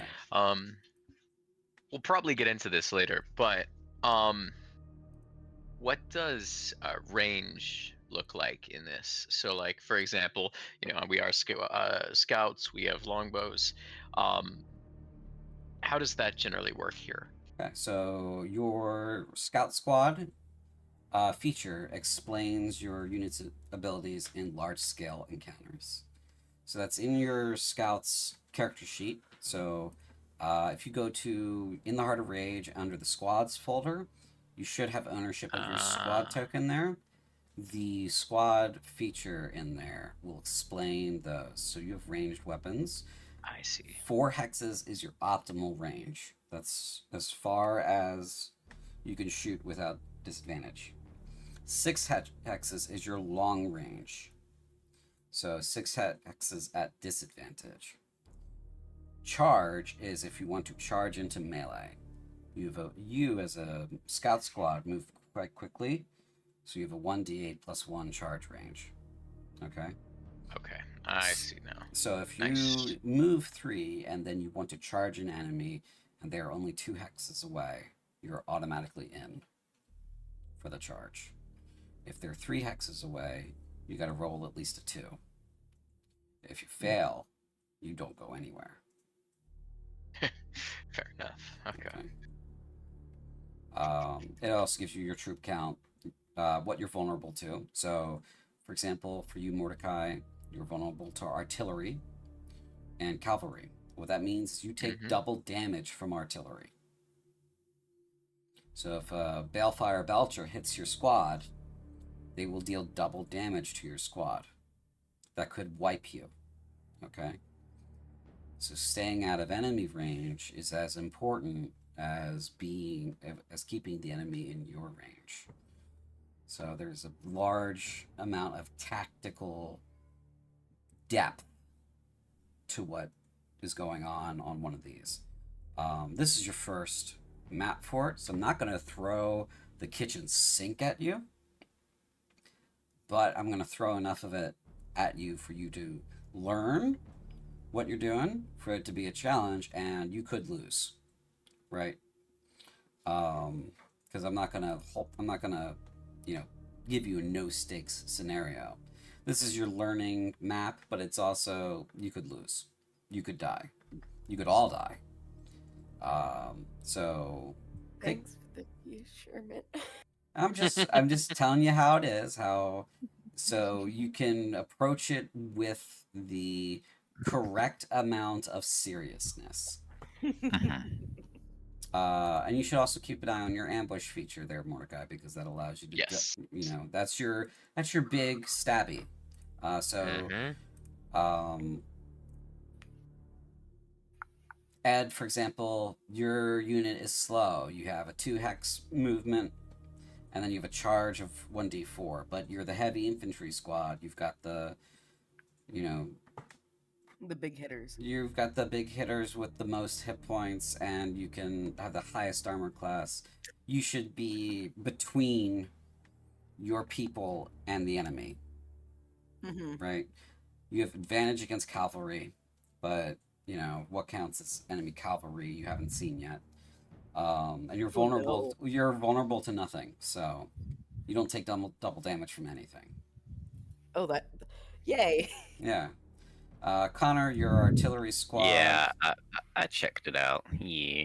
Yeah, it's pretty nice. Your artillery squad, you move pretty slow, 1 hex by foot. Your range is 6 hexes optimal, 12 long, but you can't fire within 2.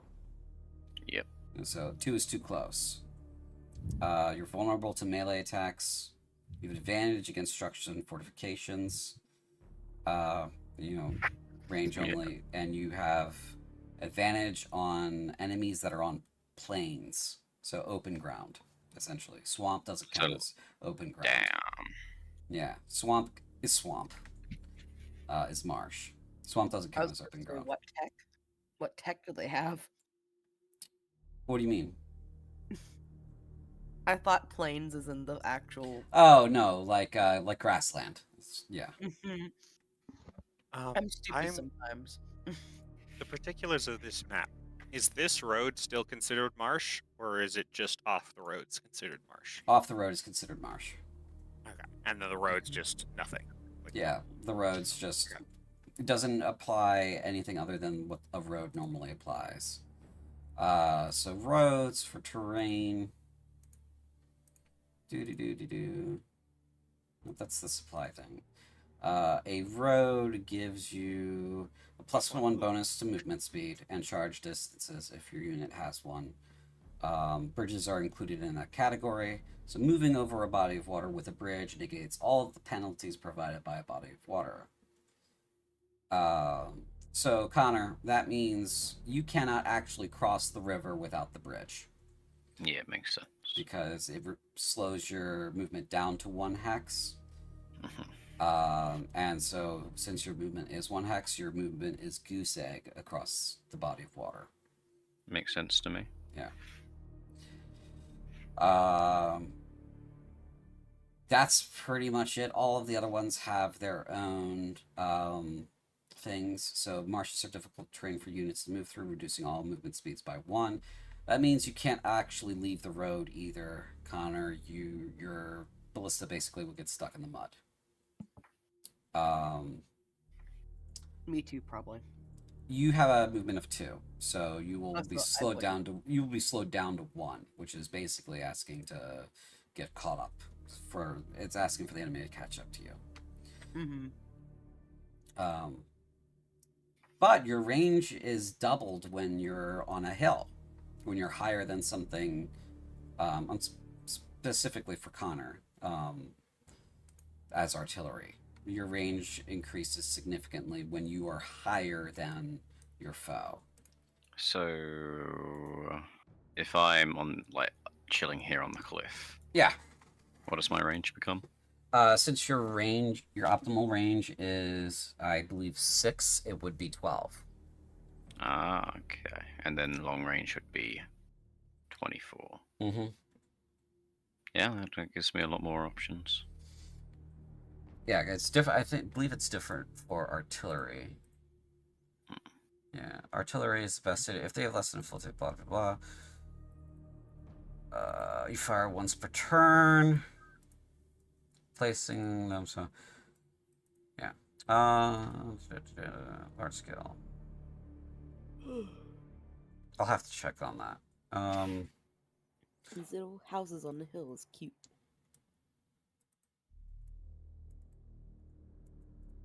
They're probably gonna be burning down. Yeah. It's a bad joke. My house. Yeah. It doesn't actually say. I know I intended it. It might be under mountain. To do ultra range attacks, including artillery, made advantage of double. Okay, so it's +1 range from hills. It's double optimal and long from a mountaintop.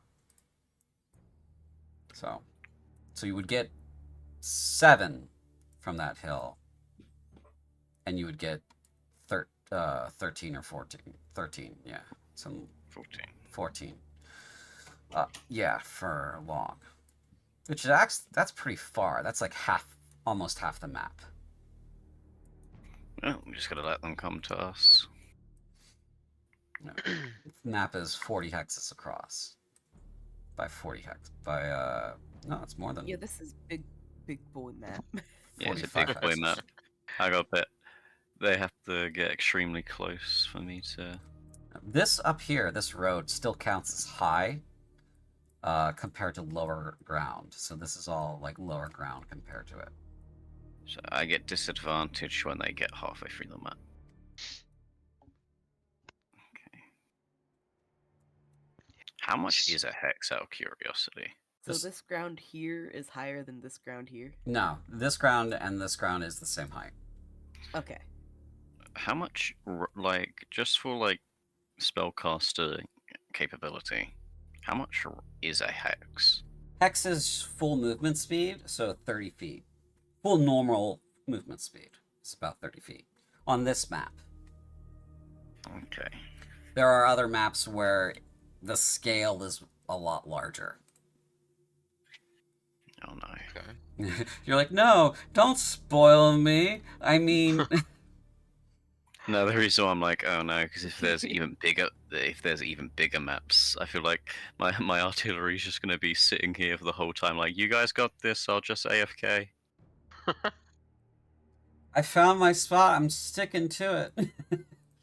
Because they can only move 1 tile a turn, and the combat might be over before I even get in range. Yeah, so getting to where you need to be is important.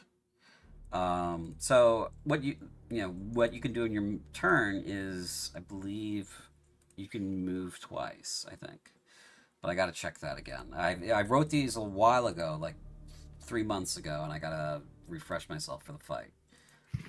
So,